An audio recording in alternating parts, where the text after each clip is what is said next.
Tonight we are going to follow one long story from its very beginning to its very end, the whole life of a boy who grew up not knowing what he was, and the hidden world that opened around him once he found out. It is a story that starts on a quiet, ordinary street on an ordinary evening and travels all the way to a castle in the darker morning when everything is finally still again. We will move through it slowly, one calm step at a time, in no hurry to reach the end. You do not need to hold on to the details. You do not need to remember the names. You only need to settle in and let the story carry you, the way a long, familiar road carries you, when you have walked it many times before, past every turn you already half remember, gentle and slow, towards sleep. This is the kind of story that is good to fall asleep inside of, because it is warm even when it is sad, and it always in the end comes home. Anne. There will be a school with moving staircases and feasts in a great hall. There will be friends who would do anything for one another. There will be a long shadow that grows across the years, and a quiet courage that rises to meet it. And through all of it, there will be the steady comfort of a world that feels, somehow, like a place you have been before. So let the lights go low, Anne. Let your shoulders come down from where they have been holding all day. Let the bed take your weight completely, and we will begin at the beginning, on a still night on a tidy street, before any of them knew what was coming. Before we start, let me say a quiet thank you to everyone who keeps coming back to rest here, night after night. If you are drifting off with us again, leave a comment and tell me how many nights in a row it has been. And if this is your very first night here, just write night 1, so I know you found your way in. There is no need to stay awake for any of it. Let it play on, soft and low, and let yourself go whenever you are ready. Now let us begin. On a street called Privet Drive, in a town where nothing unusual was ever supposed to happen, there lived a family who prized being ordinary above almost anything else. The Dursleys were proud of their tidy house and their tidy car and their tidy opinions, and they wanted nothing to do with anything strange or unexplained. They had a small son named Dudley whom they adored past all reason, and they had one secret they never spoke of, which was that Mrs. Dursley had a sister, Anne, and that this sister and her husband were the sort of people the Dursleys most disapproved of in all the world. They were magic, and on the night our story begins, that distant connection was about to arrive on the Dursleys' doorstep and change their tidy lives forever, though they would spend the next 10 years pretending it had not. That night, strange things happened all across the country. People in odd cloaks gathered openly in the streets, too joyful to be careful. Owls flew by daylight in great numbers. Stars were said to fall. For in a hidden part of the world, a world that lived alongside the ordinary one, without the ordinary one ever noticing, something enormous had just happened. A terrible danger that had hung over everyone for years had suddenly, impossibly, ended. And it had ended because of a baby. Late in the evening, an old wizard with a long silver beard appeared on the corner of Privet Drive, putting out the streetlights one by one with a small silver device until the whole street lay in darkness. His name was Albus Dumbledore, and he was, though the Dursleys would never have believed it, one of the most powerful and respected wizards alive. He was joined by a stern witch who had been watching the house all day in the shape of a cat, and together they waited, 2 figures in the dark, for a third to arrive. When he came, it was on a flying motorcycle that fell out of the night sky, a giant of a man with wild hair and a kind face, cradling a bundle of blankets in his enormous arms. Inside the blankets was a sleeping baby boy with a curious mark on his forehead, a thin scar shaped like a bolt of lightning. The 3 of them spoke softly in the dark about what had happened. A dark wizard, so feared that most people would not even say his name aloud, had been gaining power for years, gathering followers, spreading terror through the hidden world. People had vanished, families had been broken. No one had been able to stand against him for long. His name was Voldemort, and he had seemed, to those who lived in fear of him, very nearly unstoppable. And then, that very night, he had gone to the home of a young couple named James and Lily Potter, who had defied him, and he had killed them both. He had meant to kill their baby son as well. But something had happened that no one fully understood. When the dark wizard turned his killing curse on the child, it had rebounded. The baby had lived, marked only by that lightning scar, and the dark wizard had been destroyed, reduced to something less than a ghost, his power broken, his body gone. The boy who survived had no idea what he had done. He was barely a year old. But all across the hidden world that night, people were raising their glasses to a name they had only just learned. They were drinking to Harry Potter, the boy who lived. The old wizard had decided that the safest place for this suddenly famous child was the one place no one in the hidden world would think to look, the ordinary home of his only living relatives, the Dursleys. He believed that growing up away from his fame, away from people who would treat him as a legend before he could even walk, would be better for the boy in the long run, and that an old protection tied to his mother's sacrifice would keep him safe so long as he lived among his mother's kin. So he laid the sleeping baby on the doorstep, with a letter tucked beside him explaining everything, and he wished him well in a low voice, and he left. The boy slept on through it all, not knowing that he was famous, not knowing that he had lost his parents, not knowing that he would wake in the morning to a family who did not want him, and a cupboard under the stairs that would be his bedroom for the next 10 years. And so 10 years passed. They were not happy ones. Harry grew up in that tidy house on Privet Drive as an unwanted guest, made to sleep in the dark little space beneath the staircase, given his cousin's old clothes and his cousin's old broken things, blamed for everything that went wrong, and reminded at every turn that he was a burden. His cousin Dudley, spoiled and cruel, made a sport of tormenting him, and his aunt and uncle looked the other way, or joined in. Harry knew nothing of his real parents except a lie he had been told, that they had died in a car crash, and that the crash was where he had gotten his scar. He did not know he was a wizard. He only knew that strange things sometimes happened around him when he was frightened or upset, things he could not explain and was always punished for, like the time he found himself somehow on the roof of his school with no memory of climbing, or the time his hair grew back overnight after a cruel haircut. He had no way of understanding any of it. He simply learned to keep his head down and wait for the day he might somehow escape. The escape began, though he did not know it, on a trip to the zoo for his cousin's birthday. Standing before the glass of the reptile house, Harry found himself talking to a large snake, and stranger still, the snake seemed to understand him and to answer. When his cousin shoved him aside to get a better look, the glass of the enclosure simply vanished, and the snake slid free to freedom while the Dursleys shrieked, and the glass reappeared a moment later, trapping Dudley inside instead. Harry had no idea how he had done it. He only knew once again that he was in terrible trouble, and that the world seemed to bend in impossible ways when he least expected it. He was locked in his cupboard for it, and he lay there in the dark, as he had so many times, wondering what was wrong with him, never once guessing the truth. Then the letters came. One ordinary morning a letter arrived, addressed to Harry by name, at his exact address, the cupboard under the stairs. He had never received a letter in his life. Before he could even open it, his uncle snatched it away. But the next day there were more, and the day after that more still. Letters pushing under the door and through the cracks, no matter how his uncle tried to block them. The harder the Dursleys fought to keep the letters out, the more came, until they were pouring down the chimney in a great rushing flood, hundreds of them, filling the house. His uncle, half mad with fear of something Harry could not understand, finally bundled the whole family into the car and drove them away, mile after mile, trying to outrun the letters, until at last they came to a miserable little shack on a rock in the middle of a stormy sea, where surely, the uncle thought, no letter could ever find them, but something found them. At the stroke of midnight, as the storm crashed against the rock, there came a great pounding on the door, and the door fell from its hinges, and in the doorway stood the giant of a man who had carried baby Harry out of the ruins a decade before.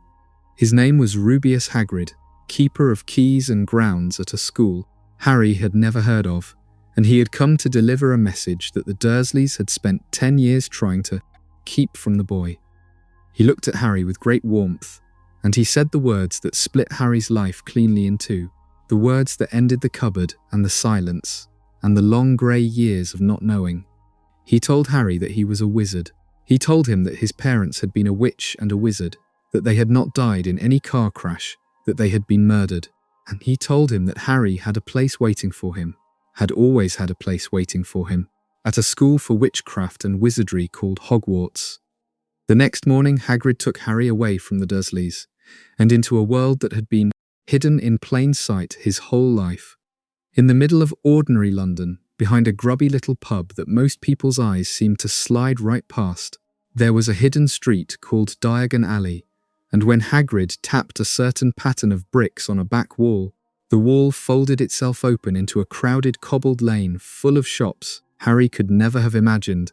There were cauldrons stacked outside one store and barrels of bat spleens outside another, robes in one window and racing brooms in the next, an apothecary thick with strange smells, and a shop full of owls and cats and toads.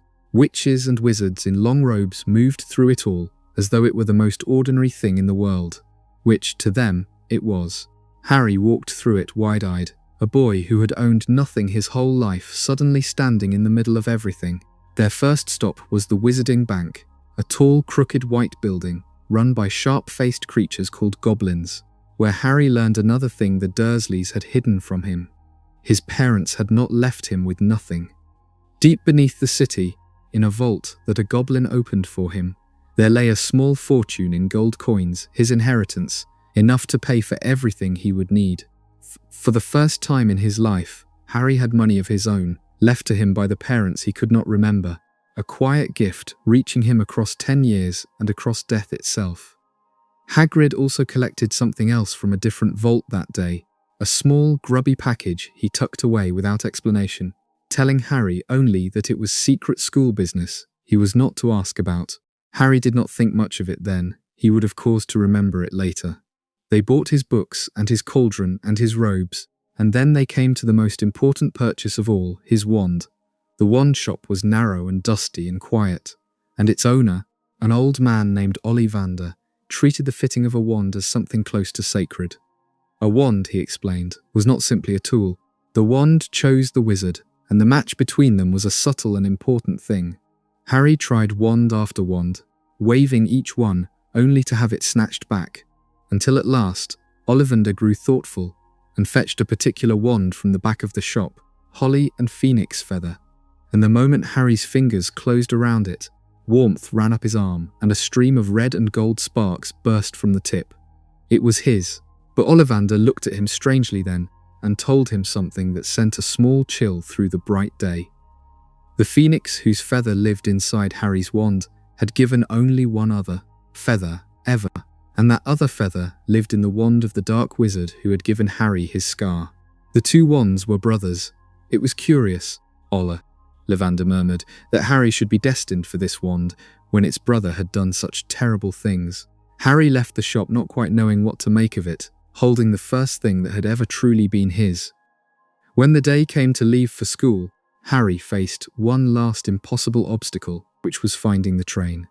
His ticket said the train left from platform 9 3/4 at King's Cross Station, and there was no such platform, only a 9 and a 10 with a solid brick barrier between them.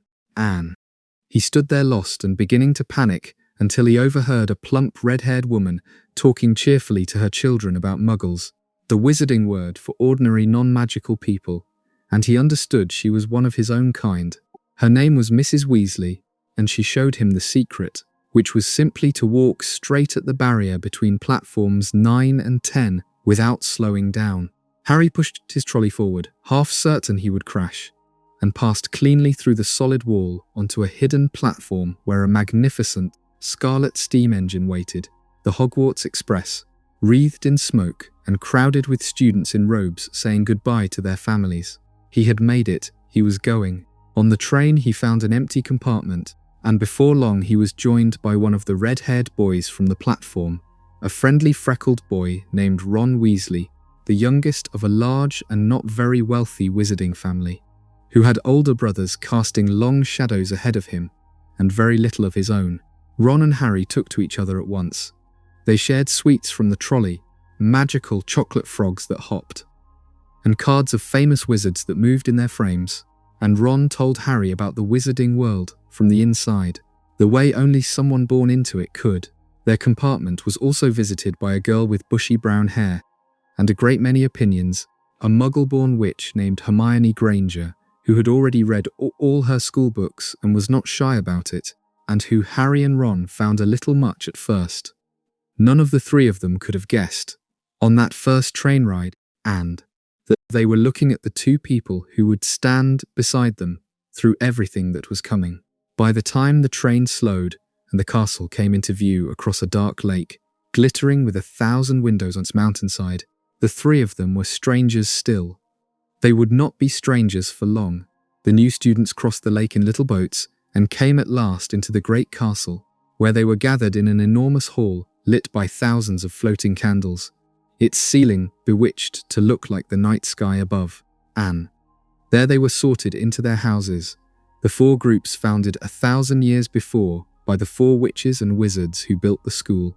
A battered old pointed hat was placed on each student's head in turn, and the hat, which could see into a person's heart and mind, called out the house where they belonged. There was brave Gryffindor, and loyal Hufflepuff, and clever Ravenclaw, and cunning Slytherin, the house that had produced more than its share of dark witches and wizards. When the hat came down over Harry's eyes, it murmured to him that he had courage and a fine mind and a thirst to prove himself, and that he could do well in Slytherin. Harry, who had already heard enough about that house to fear it, thought hard, not Slytherin, not Slytherin, and the hat, taking his wishes into account, called out Gryffindor instead. Ron joined him there, and so did Hermione, and so the three of them came, without yet knowing it, to share a home. The school year settled into its rhythms, and Harry, who had spent his whole life being no one, found himself somebody. People stared at his scar in the corridors. Teachers knew his name before he spoke it. Some of it was strange, and some of it was pleasant, but not all of the staff were kind. The teacher of potions, a cold, sallow man named Severus Snape, seemed to despise Harry from the very first lesson, singling him out, mocking him, taking points from him for no reason Harry could understand.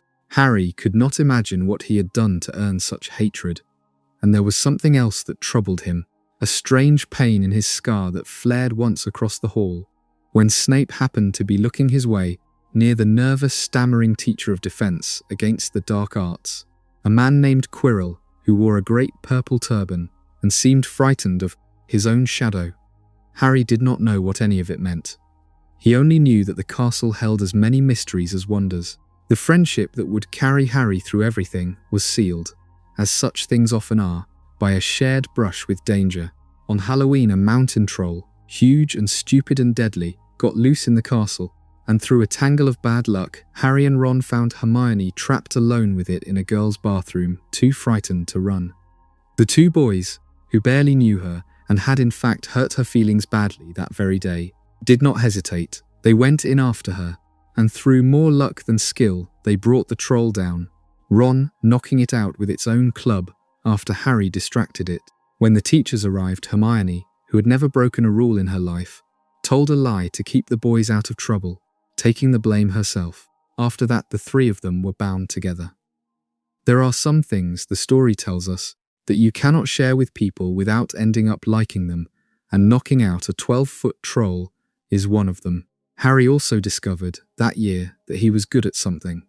The wizarding sport of Quidditch, played on flying broomsticks high above the ground, became his great joy. He was made the youngest player on his house team in a century, a seeker, the one whose task was to chase and catch a tiny winged golden ball darting through the air.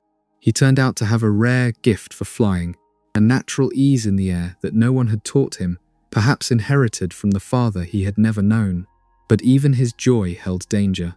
During his first match, his broom suddenly began to buck and lurch beneath him, trying to throw him off, and only the quick thinking of his friends saved him. Hermione, certain that a teacher was cursing the broom, set fire to the robes of the person she suspected, Snape, breaking his eye contact and his concentration, and the broom went still. They were sure, then, that Snape was the villain of whatever was unfolding in the castle. They were watching the wrong man, but they could not have known that yet. When Christmas came, Harry stayed at the school rather than return to the Dursleys, and he received a gift that would matter more than he could guess. An old cloak left to him by his father, delivered anonymously with a note urging him to use it well. It was a cloak of invisibility, rare and precious, and when Harry put it on his body, vanished completely. Wandering the castle under it one night, he came upon an old disused classroom and a tall ornate mirror standing alone. And when he looked into the glass, he did not see his own reflection. He saw his family. He saw his dead mother and father standing behind him, smiling, alive, and a whole crowd of relatives he had never met, the family he had lost before he could remember it. He came back to the mirror night after night, unable to look away from the only glimpse he would ever have of his parents' faces, until the old headmaster found him there and gently told him the truth of it.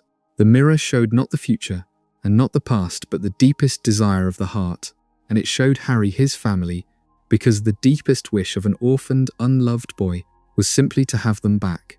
The mirror gave no knowledge and no truth, the old man warned, and people had wasted away before it, lost in longing. Then he told Harry that the mirror would be moved, and that Harry must not go looking for it again. It was a hard kindness.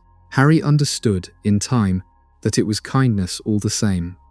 As the year went on, the three friends stumbled onto a mystery at the heart of the castle. They discovered, behind a forbidden door on the 3rd floor, an enormous 3-headed dog standing guard over a trapdoor, and they slowly worked out what it was guarding. Hidden beneath the castle was a philosopher's stone, a legendary object that could turn metal to gold and produce an elixir granting eternal life, made by an ancient alchemist who was a friend of the old headmaster. Someone, the friends realized, was trying to steal it, and they became convinced that the someone was Snape, that the cold potions master meant to take the stone for himself or for some darker master. They had no proof that anyone would believe, and the adults brushed off their fears, and so the three of them decided that if no one else would stop the theft, they would have to do it themselves. On a night near the end of the year, they went down through the trapdoor together, past the sleeping guard dog, and into a series of deadly challenges set by the teachers to protect the stone. They fell into a strangling plant that nearly killed them before Hermione's quick thinking set them free. They flew through a storm of enchanted keys to find the one that fit a locked door. They crossed a giant chessboard where the pieces fought to the death, and Ron, playing the game as a living chess piece, deliberately sacrificed himself so that Harry could move on and win, letting himself be struck down to clear the way.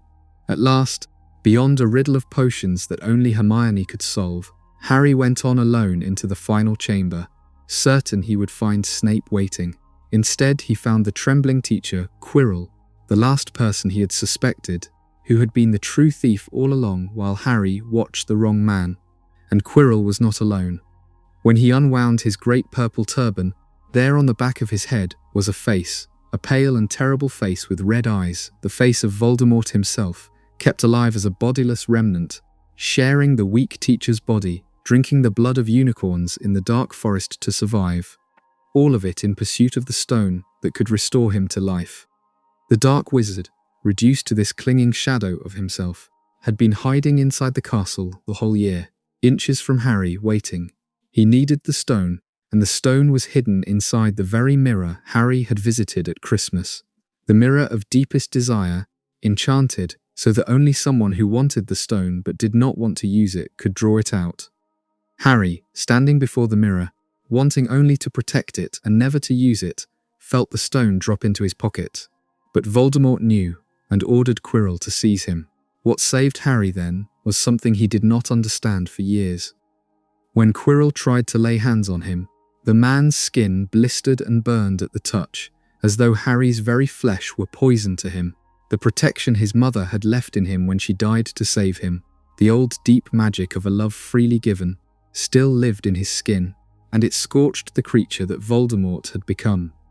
Harry held on through the agony in his scar, gripping Quirrell, until the man crumbled and the dark spirit tore free of his ruined body and fled, shrieking, leaving Harry to collapse senseless on the floor. He woke days later in the hospital wing, alive, the stone safe, the danger past for now. The old headmaster sat with him and answered some of his questions and turned others gently aside.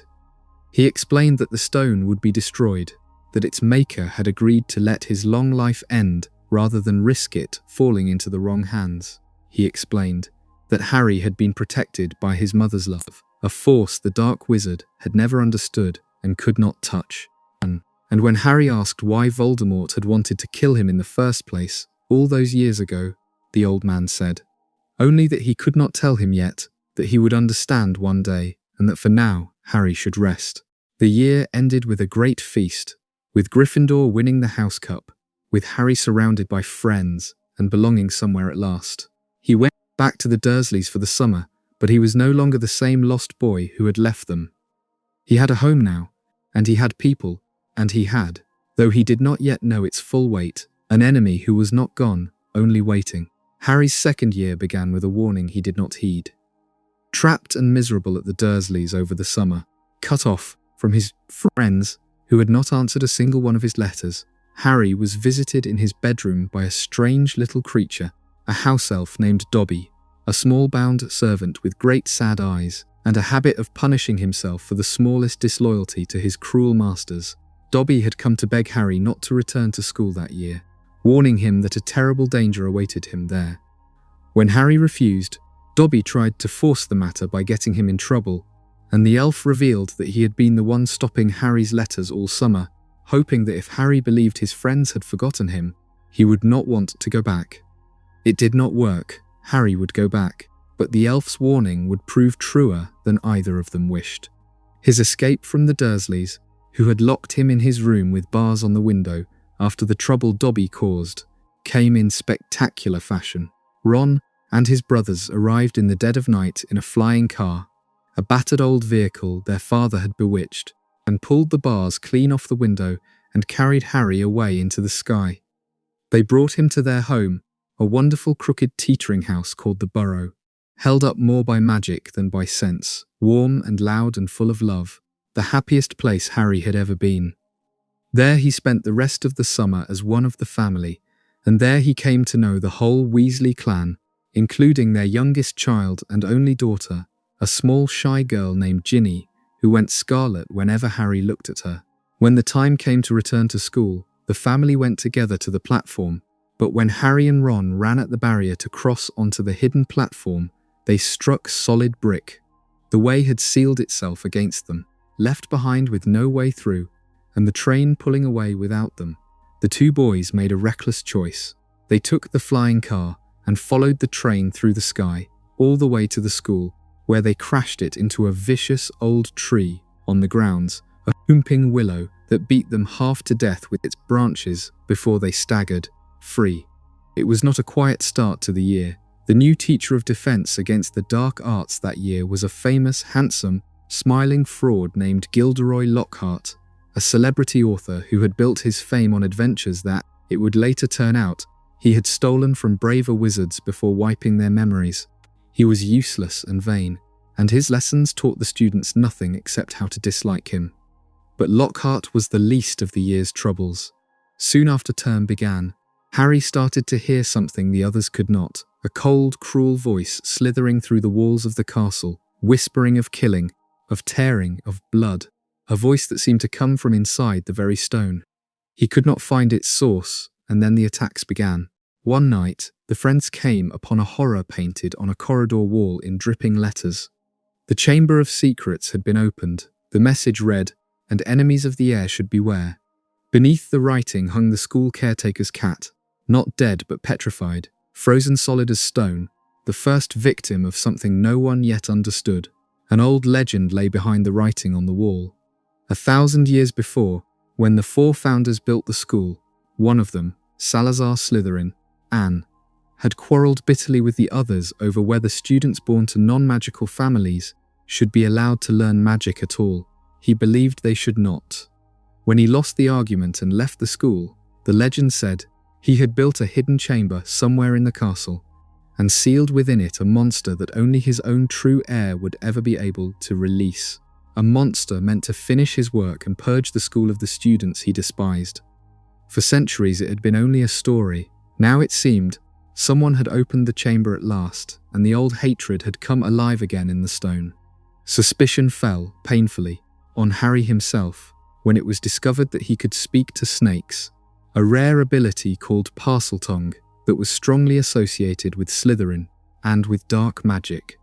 The whole school began to wonder whether the famous Harry Potter was the heir of Slytherin. the one behind the attacks. Harry knew he was not.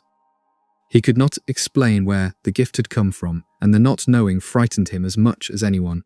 The attacks continued through the year. More victims were found petrified, frozen mid-step, each one having glimpsed something that should have killed them outright, but had reached them only indirectly, through a reflection or a camera lens, sparing their lives but freezing them solid. The school filled with fear. Students were escorted everywhere. Quidditch was cancelled, and the friends, certain the adults were missing something, set out to investigate on their own.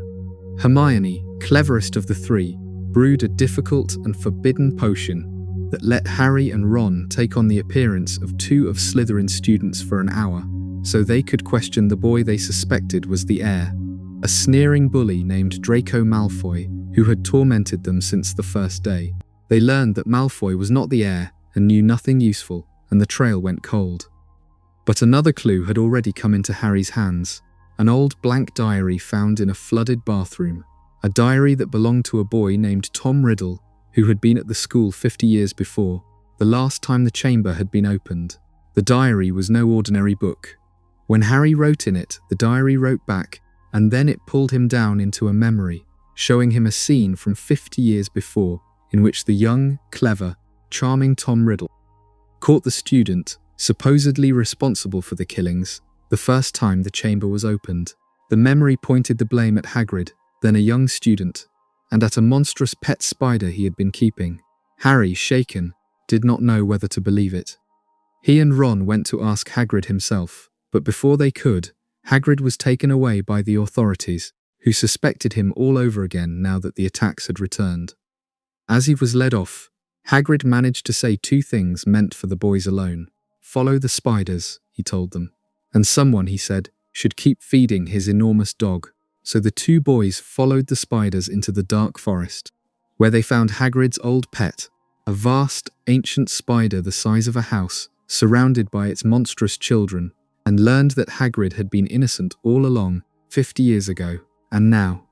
The true monster of the chamber was something else, something the great spider feared above all things, something that killed with its gaze, and whose voice was the hiss of a serpent. The spiders nearly devoured Harry and Ron before they escaped, but they left the forest knowing more than they had. The monster in the walls was a snake, and Harry, who could hear it when no one else could, finally understood why the voice had always seemed to be moving through the pipes. The last piece fell into place too late to prevent the worst. Hermione, working it out in the library, discovered that the monster was a basilisk, a giant serpent whose direct gaze killed instantly, and whose reflected or indirect gaze only froze its victims, which explained why every petrified student had survived. She realized it had been moving unseen through the castle's plumbing, which was why Harry alone, able to understand snakes, could hear it in the walls. But before she could tell anyone, Hermione herself was found petrified, struck down on her way to share what she knew, clutching in her frozen hand a torn page that held the answer. The friends now understood the monster. What they did not know was where the chamber lay, until a new horror made it desperately urgent to find out. A message appeared on the wall, announcing that a student had been taken down into the chamber itself, and the student was Ginny, Ron's little sister, carried into the dark to die. Harry and Ron found the entrance at last in an out-of-the-way bathroom, haunted by the ghost of a girl who had died there 50 years before, the basilisk's first victim. The way down opened only at the sound of the serpent's language, which Harry could speak, and the two boys descended into a vast, dripping chamber far beneath the school, dragging along the useless Lockhart, who had been exposed as a fraud and was trying to flee. Lockhart made one last attempt to save himself by wiping the boys' memories with a stolen wand. But the wand was broken, and the spell rebounded, blasting his own memory into nothing, and bringing the ceiling down between the boys, so that Harry had to go on alone into the heart of the chamber, while Ron stayed behind to dig through the rubble. In the chamber, Harry found Ginny lying cold and barely alive on the stone floor, and standing over her the shadowy figure of a teenage boy, Tom Riddle, the same Riddle from the diary, grown somehow solid and real. Harry slowly understood the terrible truth. Riddle was no ghost and no memory exactly, but something darker, a piece of a soul preserved inside the diary, feeding on Ginny's life all year, using her, an innocent first-year girl, who had poured her heart into the diary not knowing what it was, to reopen the chamber and set the monster loose. And Riddle was something else as well. He was Voldemort, the Dark Wizard himself as he had been at 16, before he took his terrible new name and remade himself into a monster. The boy who would become Harry's greatest enemy stood before him, young and whole, and called the basilisk to kill him. What followed was the most desperate fight of Harry's young life. The headmaster's loyal phoenix, a great red and gold bird named Fawkes, came to him in his moment of greatest need, and it flew at the giant serpent and tore out its deadly eyes, blinding it so its gaze could no longer kill. The phoenix had brought something with it as well, an old hat that turned out to hold a hidden gift for a true and worthy heir of Gryffindor, a gleaming silver sword that Harry pulled from it. Half blind and half mad, the basilisk struck at him again and again through the dark, and Harry, more by courage than by skill, drove the sword up through the roof of the monster's mouth and killed it, even as one of its great venomous fangs sank deep into his arm. The poison began to spread, and Riddle laughed, watching Harry die. But the phoenix came again and wept into the wound, for the tears of a phoenix can heal even the deadliest hurt, and the poison drained away. Then Harry took the dripping fang from his own arm and drove it into the heart of the diary, and the book screamed and bled ink and was destroyed. And as it died, so did the thing that called itself Riddle, torn out of the world. Far across the chamber, Ginny stirred and woke, the life flooding back into her now that the thing draining it was gone. Harry had saved her and killed the monster and destroyed a piece of his enemy without yet understanding what that piece had been.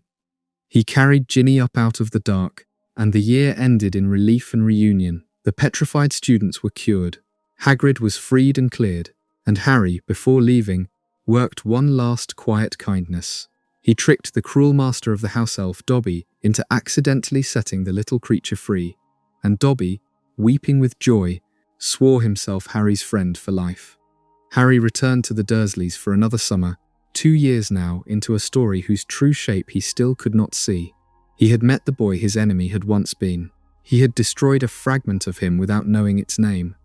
The word for what that diary truly was, and how many more like it might be hidden in the world, lay years ahead of him still. Harry's third year opened with his temper getting the better of him. The Dursleys had a visitor, Uncle Vernon's awful sister Marge, who insulted Harry's dead parents one time too many over dinner, and Harry, unable to stop himself, accidentally caused her to swell up like a great balloon and float away into the sky.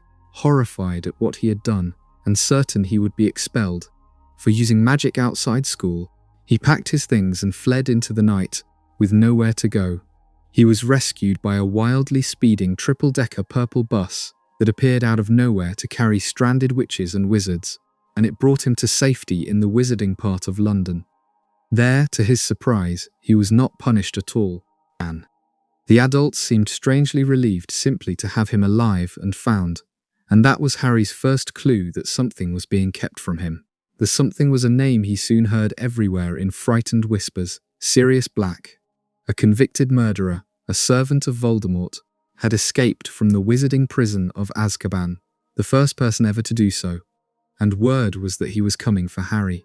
To guard the school against the escaped prisoner, the authorities stationed the guards of Azkaban around its grounds, and these guards were among the most horrible creatures in the wizarding world.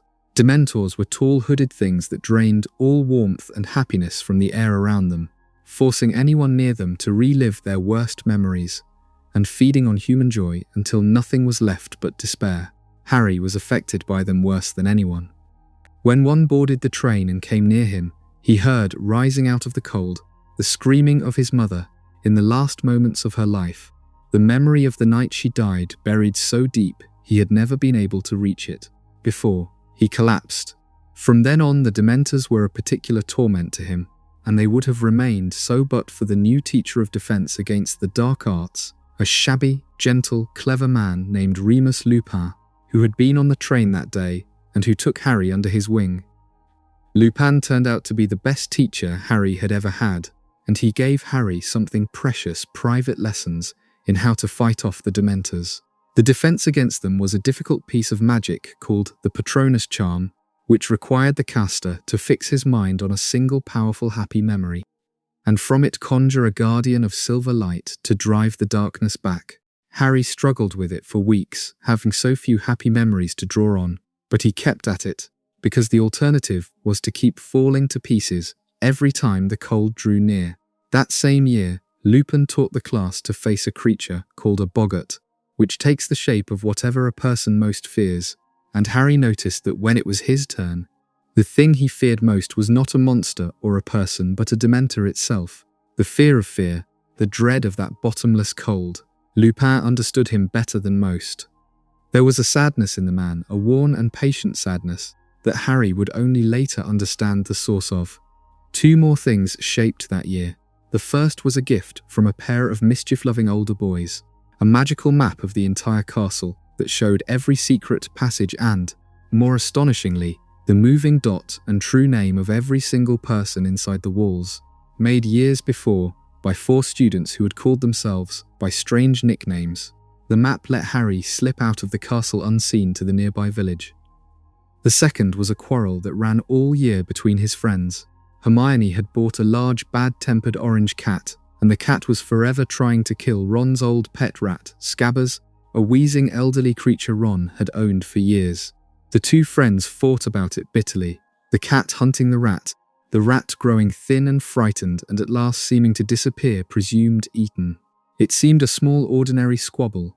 It was, though none of them could have guessed it, the thread that would unravel the year's whole terrible secret, because the cat had understood something about that rat that not one of the humans had. The truth came out on a night near the end of the year, in a ruined house at the edge of the village, a place called the Shrieking Shack, that the local people believed to be haunted.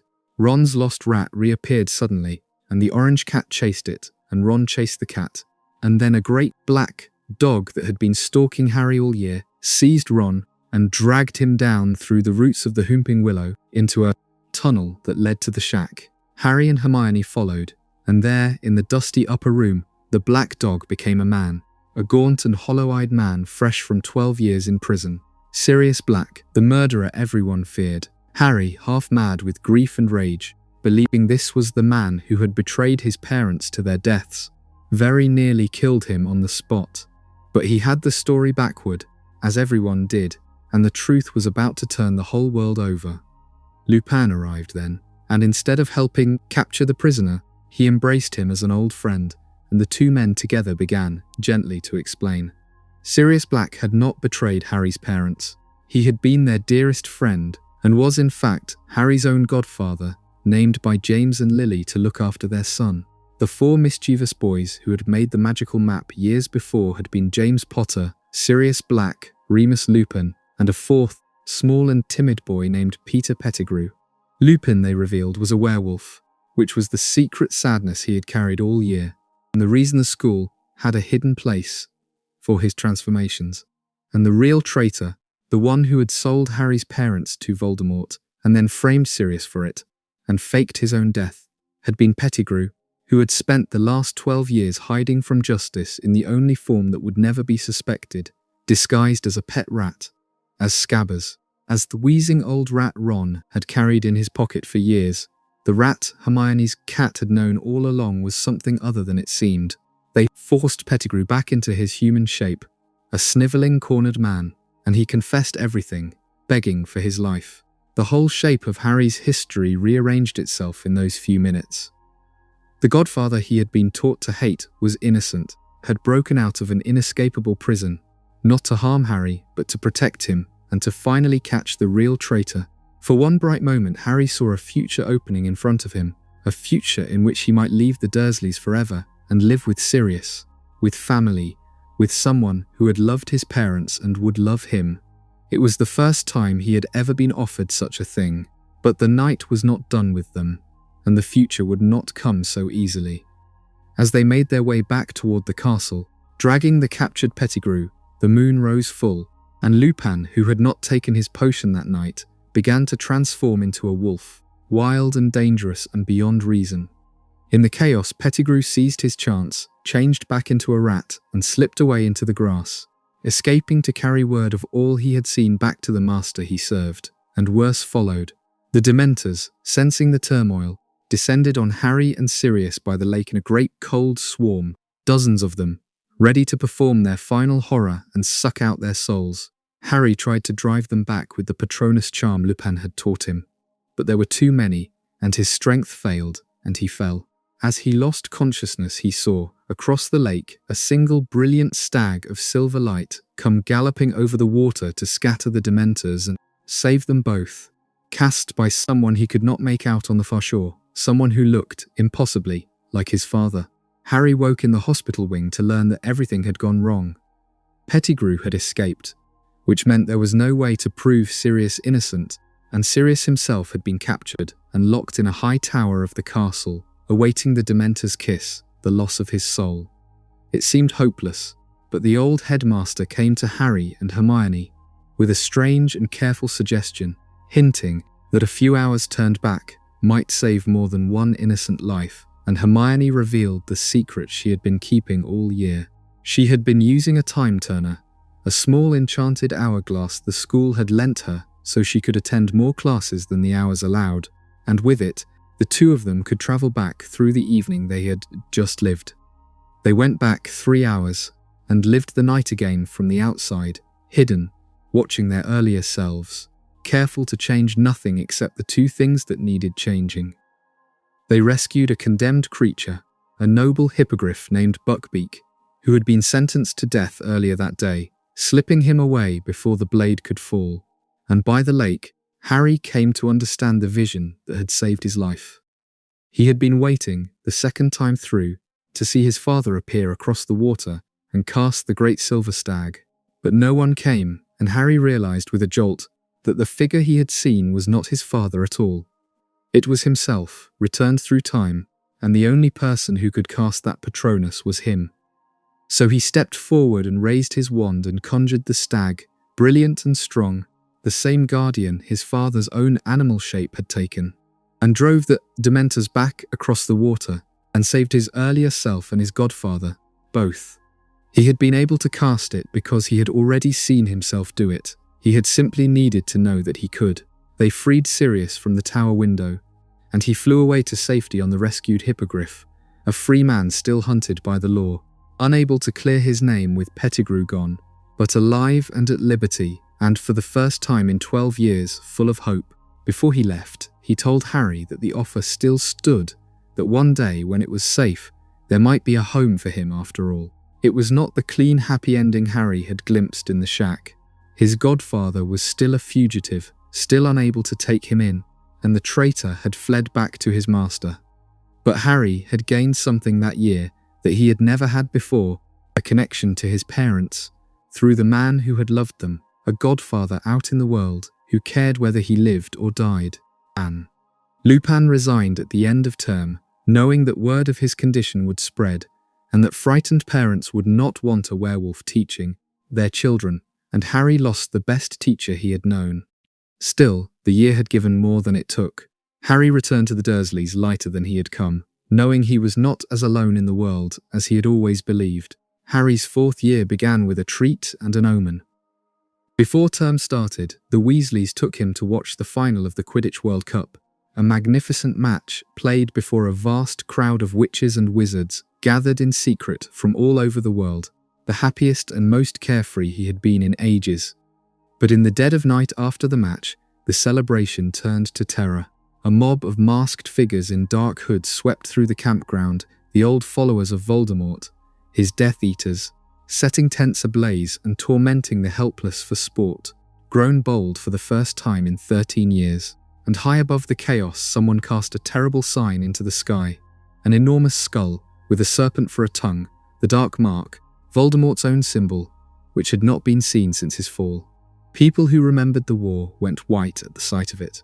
It was a warning, though no one yet wished to read it plainly. Something was stirring, the long peace was ending.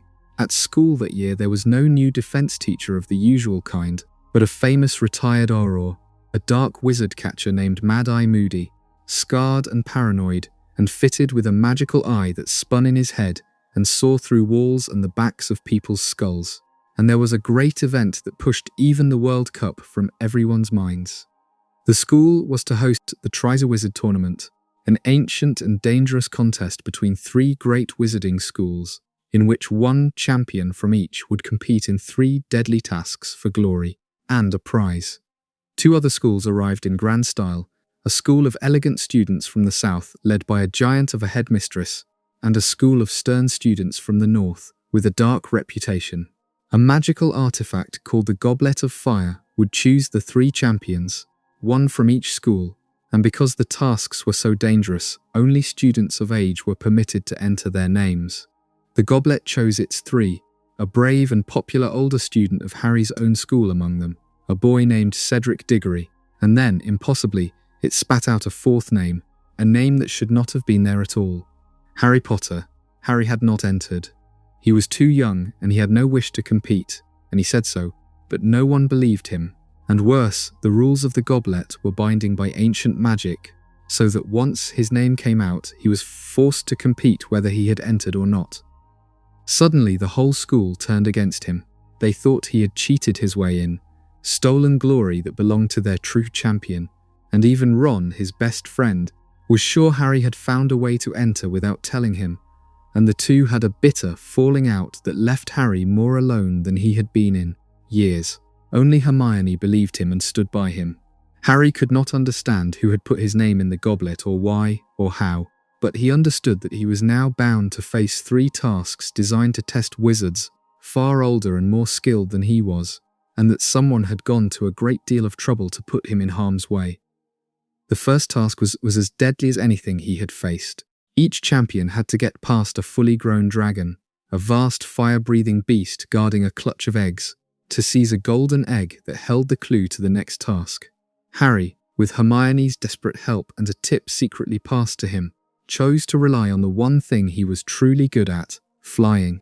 He summoned his broom to him across the grounds and took to the air, drawing the dragon away from its nest, in a wild, dangerous chase through the sky, ducking and rolling away from jets of flame, until he could dart in and snatch the golden egg. He survived, and he had done it brilliantly, and the watching school, which had jeered at him, began grudgingly to come around. Ron, seeing the danger Harry had truly been in, understood at last that no one would have entered such a thing by choice, and the 2 friends made up. Harry had passed the first task. He had also, for the first time, let the whole world see that the famous boy was not a cheat, but simply again, a boy caught in something far larger than himself. The middle of that year held gentler troubles. There was a winter ball, a grand formal dance that filled the whole school with nervous excitement, and Harry, who could face a dragon more easily than he could ask a girl to a dance, fumbled his way through it and spent the evening watching the girl he liked attend with someone else. Ron suffered worse, going with one of the visiting students and ignoring her all night, too foolish to see what was in front of him, which was that he and Hermione had begun, without quite admitting it, to matter to each other in a way that went past friendship. There was also a sharp-quilled gossip writer named Rita Skeeter, who followed the tournament, twisting everyone's words into scandal, painting Harry as a tragic, disturbed boy and inventing romances and tears that had never happened, giving Harry his first bitter taste of being lied about in print by someone who did not care what was true. The second task sent the champions into the black water of the Great Lake. The clue in the golden egg, once Harry worked out how to hear it, told of something precious that had been taken from each champion and hidden deep underwater, to be recovered within an hour or lost forever. And what had been taken were the people each champion loved most, placed in an enchanted sleep among the merpeople who lived at the bottom of the lake. Harry, helped at the last moment by a gift from the strange house elf Dobby, swallowed a slippery plant that let him breathe underwater and grow webbed hands and feet, and he swam down into the cold dark to find Ron, who had been chosen as the person Harry would most miss. But Harry, too good-hearted for the contest, refused to leave the other hostages behind. When the other champions failed to come in time, and he stayed to make sure every one of them was brought up safe, losing time and points for his trouble. The judges, learning why he had been delayed, rewarded his decency rather than punishing his slowness. It was the kind of thing Harry did without thinking, the kind of thing that defined him, and it would matter more than any score. All through the year, a quiet wrongness ran beneath the surface, small strange events that did not add up. A respected ministry official was found acting oddly and then vanished. Harry's scar prickled and ached more than it had in years. He had dreams, vivid and frightening, of Voldemort somewhere far away, weak but plotting, attended by a servant, planning something patient and terrible. And the gruff old teacher Moody took an unusual interest in Harry, steering him through the tournament, helping him in ways that seemed almost too convenient. Harry noticed none of it as a pattern. He was a boy trying to survive a contest that kept nearly killing him, and the larger design, closing around him, was invisible from the inside. Anne. He could not see that every step of the tournament had been arranged to deliver him, at the right moment, exactly where his enemy wanted him. The third and final task was a vast hedge maze grown on the Quidditch field, full of dangers and enchantments, with the Triwizard Cup glowing at its centre as the prize for whoever reached it first. Harry and Cedric, the two champions of their own school, helped each other through the maze more than once, each saving the other from the traps within, until at last they came together to the cup, at the very centre, both of them battered, neither willing to grab the glory alone after the other's help. So they agreed to take it together, to seize the cup at the same moment, and share the victory between their school's two champions. Anne. They reached out as one and laid their hands on the cup, and the moment they touched it, the world lurched and tore away, because the cup was not a prize at all. It had been turned into a portkey, an enchanted object that whisks whoever touches it across great distances in an instant, and it pulled the two boys out of the maze, out of the school, out of everything safe, and dropped them in the dark in a place neither of them knew, a cold and silent graveyard far away, exactly where the whole long year had been steering them all along. What happened in that graveyard changed everything that came after. Out of the dark stepped a small hooded servant carrying a hideous, weak, half-formed thing in his arms, the remnant of Voldemort, kept barely alive all these years and now ready at last to return. A cold, high voice gave a command without mercy or hesitation. "Kill the spare," and the servant raised his wand and struck Cedric down where he stood, the bright, kind, brave boy who had shared the victory only to die for being in the wrong place at the wrong moment. Killed in an instant before he understood what was happening. It was Harry's first sight of a person murdered before his eyes, sudden and final and senseless, and it would haunt him for the rest of his life. He himself was seized and bound tight against a tall headstone, forced to watch what came next, unable to move or cry out. What came next was a dark ritual to give Voldemort his body back. The servant, a snivelling man Harry now recognized as Pettigrew, the very traitor who had escaped the year before, brewed a terrible potion in a great stone cauldron and fed into it 3 ingredients taken by force and theft: bone from the grave of Voldemort's own dead father, flesh willingly given, as the servant cut off his own hand and let it fall into the brew, and blood taken by force from an enemy, blood cut from Harry's own arm, chosen on purpose because the old protection that lived in Harry's blood was exactly what Voldemort wanted to claim for himself. The cauldron boiled and steamed, and out of it rose Voldemort restored, tall and terrible and whole again, white-skinned and red-eyed with a face like a snake. The dark wizard returned to full and dreadful power after 13 years of waiting in the dark. He summoned his scattered followers to him, with a touch of the mark burned into their arms, and they came, appearing one by one around the grave, kneeling to the master they had abandoned, and he walked among them, mocking their faithlessness, and promising the world a new age of terror. Then he turned to Harry. He wanted above all to prove himself the stronger, to kill the boy who had escaped him so many times, properly and publicly, in front of his followers, to erase the humiliation of his fall. He freed Harry from the headstone and faced him in a formal duel, a boy of 14 against the most dangerous wizard alive, and it should have been the end. But when their two wands met, something neither of them expected happened. The wands shared a core, 2 feathers from the same phoenix, brothers, and they refused to work against each other. A thread of golden light connected them, and the dark wizard's wand began to shudder and shake against his will, and out of it came pale echoes of the people it had most recently killed. Ghostly impressions stepping into the world to stand with Harry, including the boy Cedric, who had just died, and including, last and most overwhelming, the shades of Harry's own mother and father, conjured for a moment back into the air. They spoke to him, told him to hold on, told him they would shield him long enough to run, and Cedric's echo asked one last thing, that Harry take his body back home to his parents. So Harry broke the connection, snatched up Cedric's body, fought his way through the curses to where the cup still lay, and seized it, and the portkey pulled him away from the graveyard and back to the safety of the school, leaving the dark wizard screaming with fury behind him. Harry arrived back on the school grounds, broken and bleeding, clutching the dead body of Cedric, and the joy of the watching crowd curdled into horror as they understood what had happened. The whole celebration collapsed into grief. Cedric's father found his son's body and wailed over it, and Harry, shaking and half out of his mind, kept trying to tell people the one thing that mattered, the thing that would change the entire world they lived in. Voldemort was back. He had returned to full power. The long war that everyone had prayed was over forever had only ever been paused, and now it had begun again. There was one more shock waiting that night. The gruff old defense teacher Moody took the shaken Harry away from the crowd, seeming to comfort him, and led him back to his office, and there the truth of the whole year finally came apart.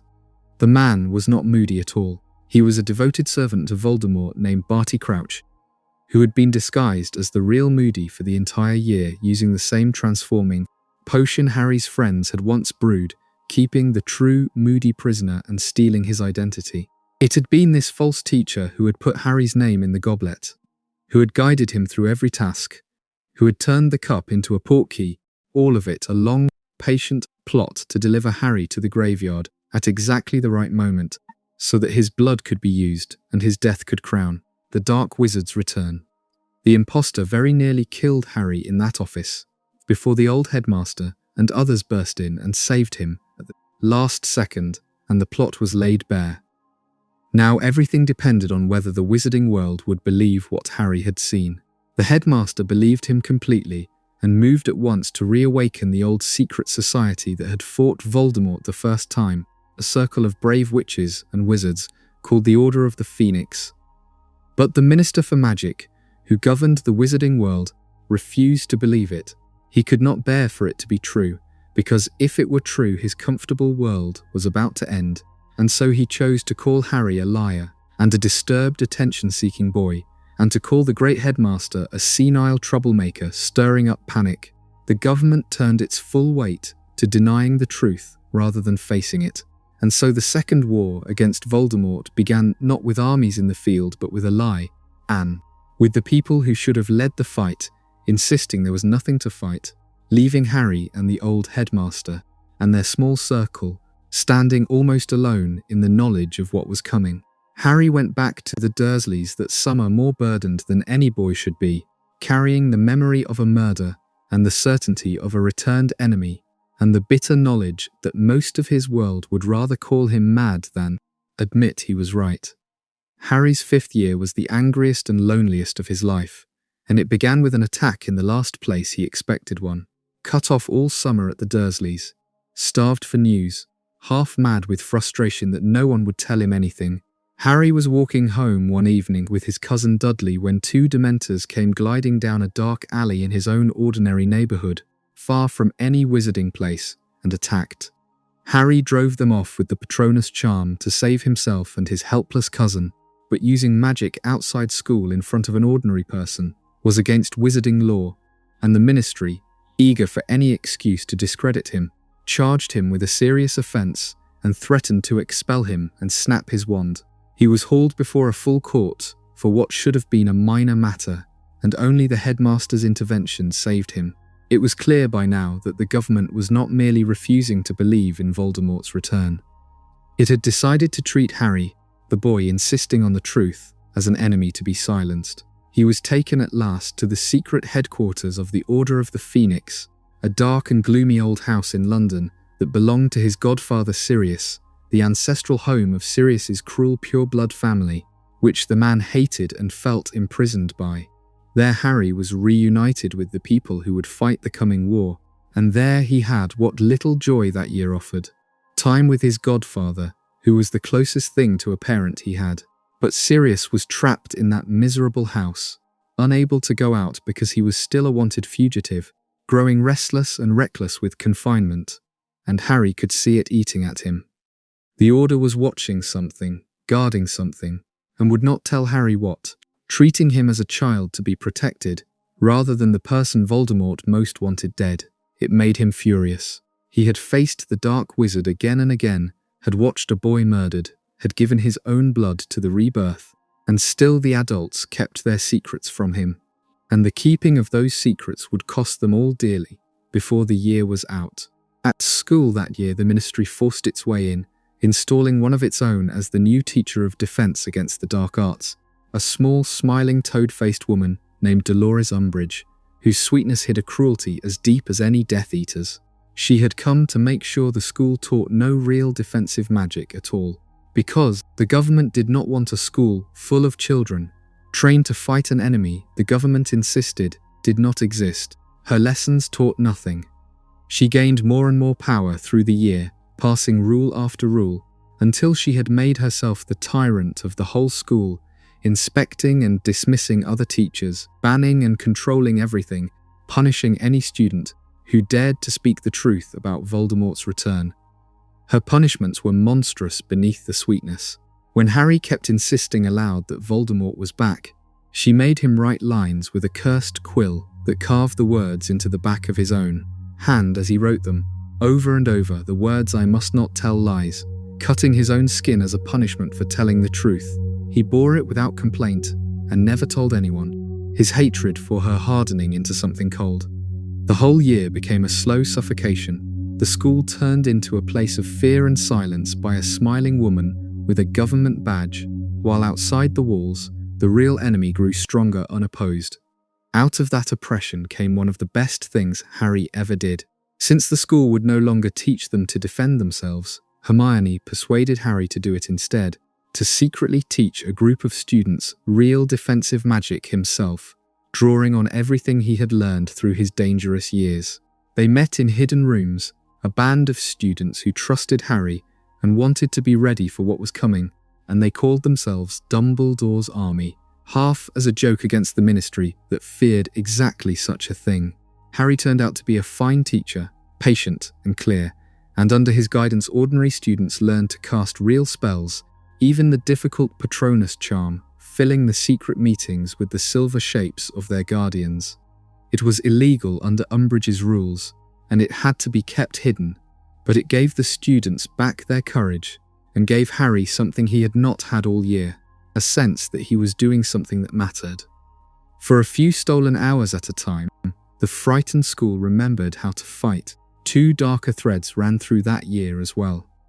The first was Harry's deepening connection to Voldemort's own mind.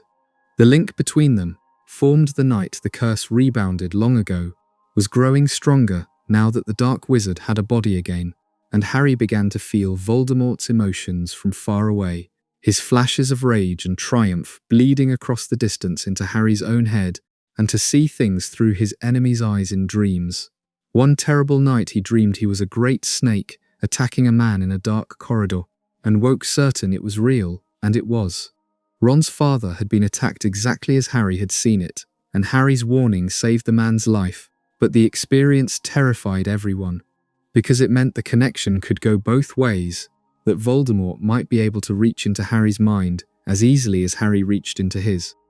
To guard against this, Harry was sent to take secret lessons in closing his mind, taught, of all people, by Snape, who loathed him, and the lessons were a misery of mutual hatred that taught Harry little except how much the two of them despised each other. The second dark thread was a glimpse into the past that shook Harry's whole picture of his family. During one of those lessons, Harry looked without permission into a memory Snape had set aside, and saw a scene from when his parents were young, and what he saw was not what he wanted to see. He saw his own father, James, as an arrogant, cruel teenager, bullying and humiliating the young Snape for sport, hanging him upside down in front of a laughing crowd, while Harry's mother told him to stop. For the first time, Harry understood why Snape hated him so much, and worse, he was forced to wonder whether his beloved dead father, the hero he had built up in his mind, had been a far less admirable person than he had believed. It was a hard thing to carry, the discovery that the people we lose are more complicated than our grief makes them, that his father had been both the brave man who died protecting his family and the careless boy who had tormented another child. The lessons ended badly after that, with Snape throwing Harry out and Harry's mind left unguarded, which was exactly what Voldemort had been waiting for. Everything came to a head near the end of the year. Anne, the secret defense group, was betrayed and discovered, and rather than let his students be punished, the old headmaster took the blame on himself and was forced to flee the school, leaving Umbridge in command of everything, her tyranny now complete. And then, in the middle of his final exams, Harry was struck by a vision more vivid and more dreadful than any before. He saw his godfather, captured and tortured in a strange room he half recognized, deep within the Ministry, in the very Department of Mysteries, screaming in agony while Voldemort demanded something of him. Harry was certain it was happening, certain Sirius would die if he did not act, and frantic to save the one man who was like family to him. He tried everything to reach Sirius or warn the Order, but he was blocked at every turn, and in his desperation he did not stop to wonder whether the vision could be trusted. It could not. The whole thing was a trap. Voldemort, knowing of the link between their minds, had planted the false vision on purpose to lure Harry to the Department of Mysteries, because there was something there that the Dark Wizard wanted badly and could not retrieve himself. Harry, unable to confirm whether Sirius was truly safe, chose to go, gathering his closest friends to come with him, the loyal core of his secret army, who refused to let him face it alone. They escaped the school and flew to London through the night on the backs of strange skeletal winged horses that only those who had seen death could see, riding down into the heart of the Ministry to a rescue that was not needed, because the person they had come to save had never been there at all. In the depths of the Department of Mysteries, they found not Sirius, but a vast silent hall filled with rows of small glowing glass spheres stretching away into the dark, thousands upon thousands of them, each one holding a recorded prophecy spoken at some point in the long history of magic. And on one of the shelves, Harry found a sphere with his own name on it, and beside his name, the name of Voldemort. This was what the Dark Wizard had wanted, the reason for the whole elaborate trap. A prophecy had been spoken before Harry was born, a prophecy about Harry and Voldemort both, and only the people a prophecy is about can safely lift it from the shelf, which was why Voldemort had needed to trick Harry into retrieving it for him. The moment Harry's hand closed around the sphere, the trap sprang shut. Death Eaters melted out of the shadows all around them, surrounding the children, demanding the prophecy, and Harry understood far too late that he had led his friends straight into the ambush Voldemort had built for exactly this. The battle that broke out in the Department of Mysteries was the first real fight of the new war, a handful of teenagers against a pack of grown dark wizards in the echoing dark. The children fought bravely and cleverly, scattering through the strange rooms of the department. But they were outmatched, and several were badly hurt, and it would have ended in their deaths if help had not come. Members of the Order of the Phoenix arrived at the last moment, Sirius among them, alive and well, and never tortured at all, and the tide of the fight turned as the grown wizards of the Order joined the battle. For a few moments it seemed they might all come through it, and then, in the chaos of the duel, Sirius was struck by a curse from his own cruel cousin, the Death Eater Bellatrix Lestrange, and he fell backward, still half laughing from the fight, through a strange ancient archway, hung with a tattered veil that stood in one of the rooms, a doorway that led somewhere no one could follow. He did not come out the other side, he was simply gone. Beyond the veil, beyond death, and Harry's brief taste of having family was over almost before it had begun. Harry's grief turned instantly to a wild rage, and he chased Bellatrix through the Ministry, wanting to kill her, wanting to make someone pay for what had been taken from him. And in that moment, with Harry's heart full of hatred and pain, Voldemort himself appeared, drawn by the chance to finish things at last. The prophecy sphere had shattered in the fighting, its words lost, and now the Dark Wizard meant simply to kill Harry and be done with him. But the old headmaster came too, and for the first time Harry saw the two greatest wizards of the age fight each other, a duel of terrible power that tore apart the very hall around them. Unable to win against the headmaster directly, Voldemort tried a different attack. He poured himself into Harry's mind, possessing him, filling him with a pain and a cold beyond anything, trying to break him from the inside, or to bait the headmaster into killing the boy to stop the Dark Wizard. But there was one thing Voldemort, who had never loved and never grieved, could not bear or understand or remain inside of. As he writhed in Harry's mind, Harry thought of Sirius, of his lost godfather, of the friends he loved, and that grief and that love became a torment to the creature inside him, an agony the soulless Dark Wizard could not endure, and it drove him out. Voldemort fled, defeated again by the one power he had always scorned. But this time, crucially, he had been seen. He had appeared in the very heart of the Ministry, in front of the Minister for Magic himself, who arrived just in time to watch the Dark Wizard vanish before his eyes. There could be no more lying now. The whole long year of denial collapsed in an instant. Voldemort was back, plainly and undeniably back, and the government that had spent a year calling Harry a liar had to admit, before the whole wizarding world, that the boy had been telling the truth all along. It was a bitter vindication, bought at the price of Sirius's life. And in the aftermath, with the school quiet and the term ending, the old headmaster finally told Harry the thing he had been holding back for years, the secret at the center of everything, the reason Voldemort had come for him as a baby. He told him the prophecy. It said that a boy would be born with the power to defeat the Dark Wizard. Born as a certain month ended to parents who had thrice defied him, Anne, and that the Dark Wizard would mark him as his equal, and that neither of them could truly live while the other survived, that in the end one must die at the hand of the other. Voldemort had heard only part of it long ago, and had chosen to believe it pointed to Harry, and by hunting the baby he had marked the boy as his equal, and given him the very power to destroy him, fulfilling the prophecy by trying to escape it. And so the truth Harry had half feared his whole life was laid plainly before him at last. Anne. In the end it would come down to the two of them. One of them would have to kill the other. There was no one else who could. By Harry's 6th year, the war was no longer a secret anyone could deny, and a shadow of fear had fallen over the whole world, the ordinary one as well as the hidden. Bridges collapsed and strange deadly weather rolled in, and people vanished without explanation, the hidden war spilling over into the ordinary world as Voldemort's power grew. Shops were boarded up, families were afraid to let their children out of sight. The school itself felt different, quieter and more watchful, with real danger pressing now against its old walls. Into this darkening world, the old headmaster came personally to collect Harry from the Dursleys that summer, and on the way he asked Harry's help with a task, persuading a retired teacher named Horace Slughorn to return to the school. Slughorn was a vain, comfortable, well-connected man who liked to collect promising students the way others collect fine wine, and the headmaster wanted him back, for reasons he did not yet explain, reasons that would turn out to be the key to the entire war.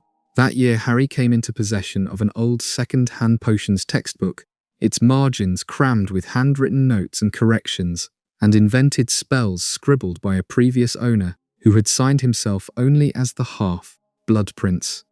Following the prince's clever notes, Harry suddenly became brilliant at potions, far better than he had ever been, winning praise and a lucky prize he had not really earned.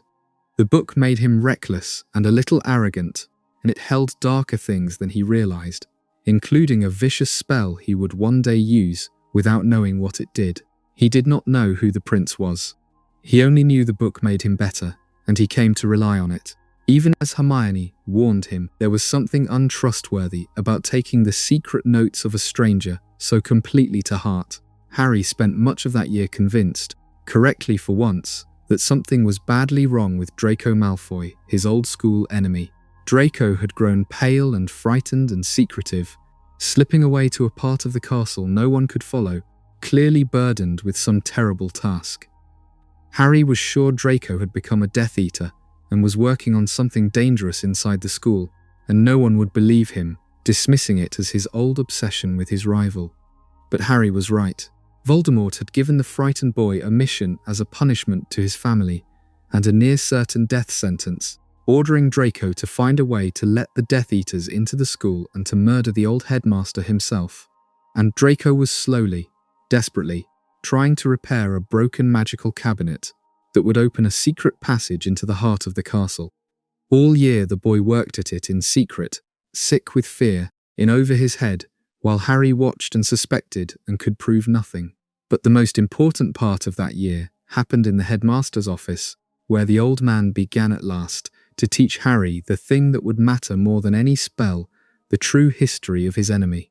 Using a shallow stone basin that could hold and replay memories, the headmaster took Harry down into the past to understand how Tom Riddle had become Lord Voldemort.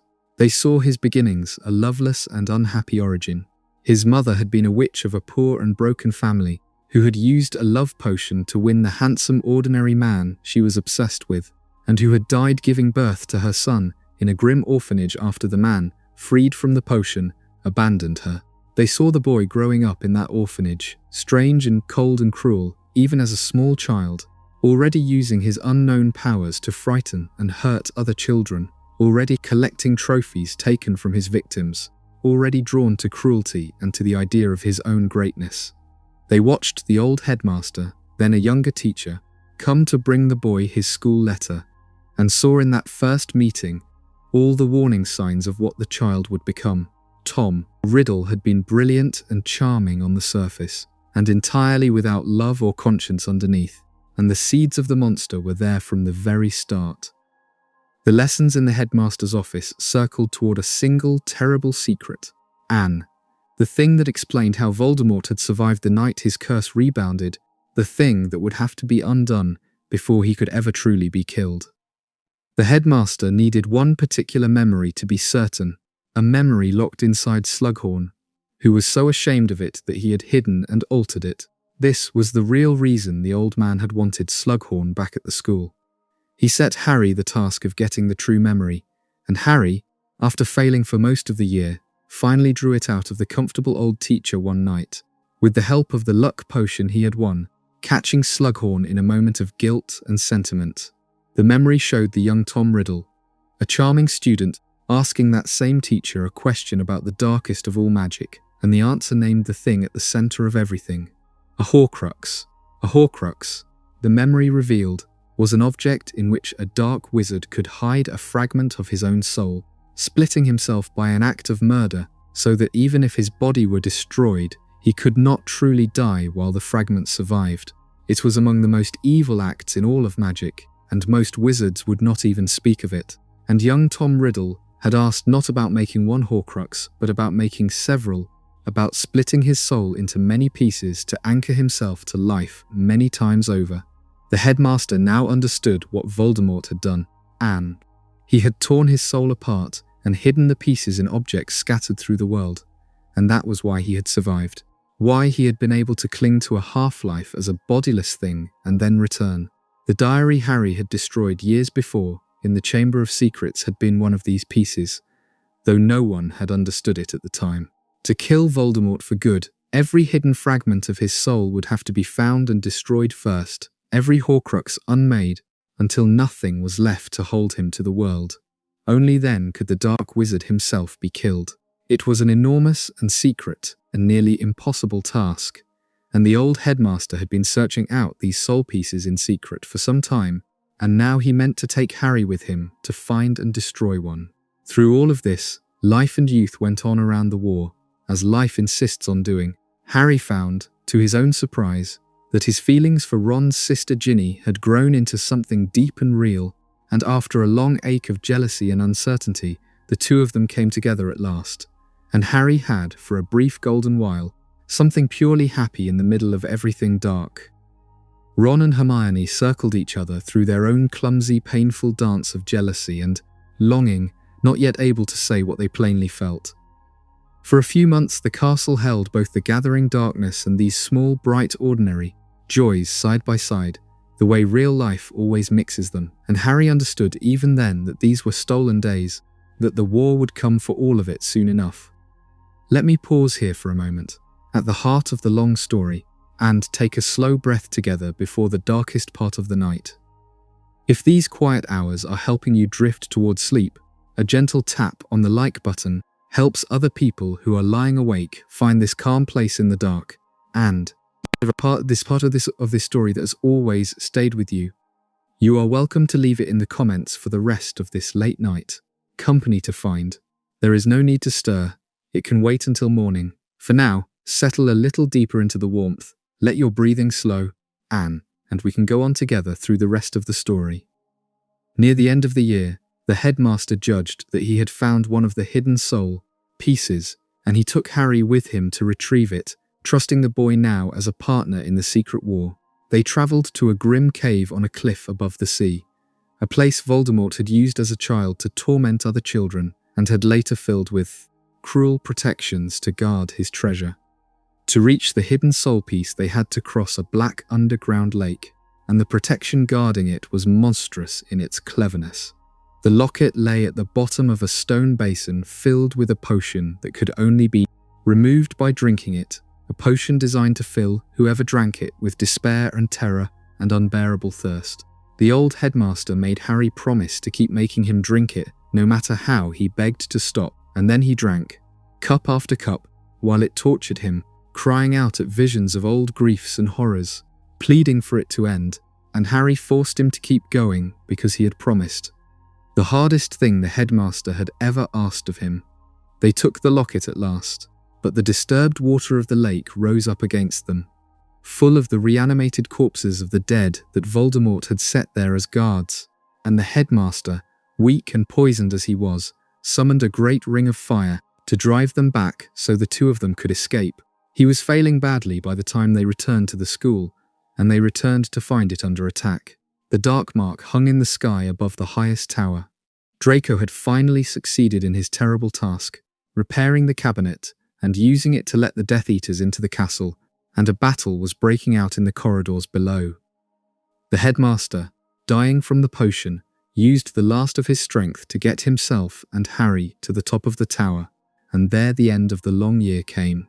Draco burst onto the tower and pointed his wand at the headmaster. The murder he had been ordered all year to commit finally before him. But the old man was strangely gentle with the frightened boy. He told Draco that he was not a killer, that he could see. The boy did not truly want to do this, that there was still a choice and still mercy available to him, and offered to hide and protect Draco and his whole family if he would only step away from what Voldemort had made him. And Draco, trembling, lowering his wand by degrees, could not do it. He was not a murderer.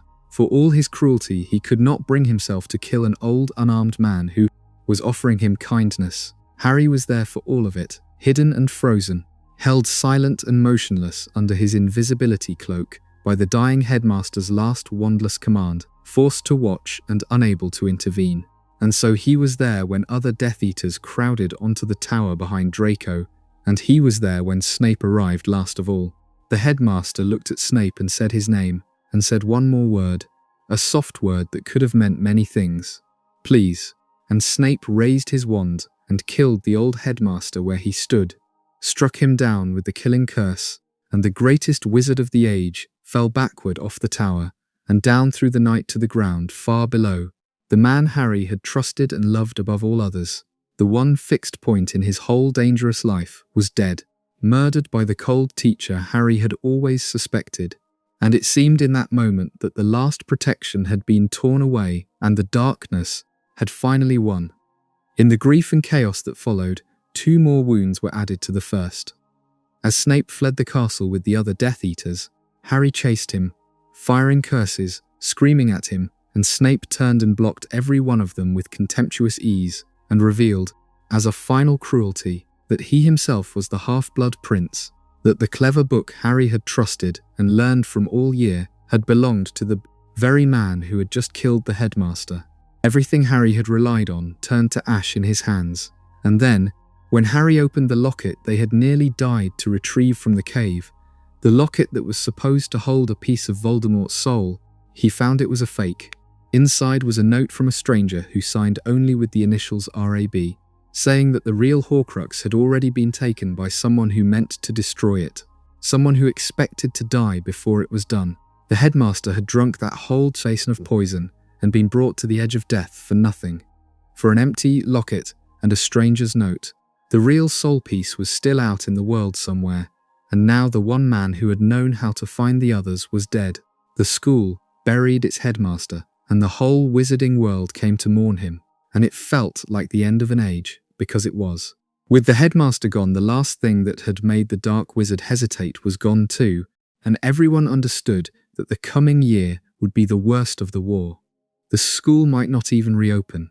The protection that had always seemed to hold over Harry's world had failed, and in the middle of his grief, Harry made a hard choice. He gently ended things with Ginny, the girl he loved, because he knew that anyone close to him was a target, that Voldemort would use the people he loved against him, and he could not bear to make her a weapon to be turned against him.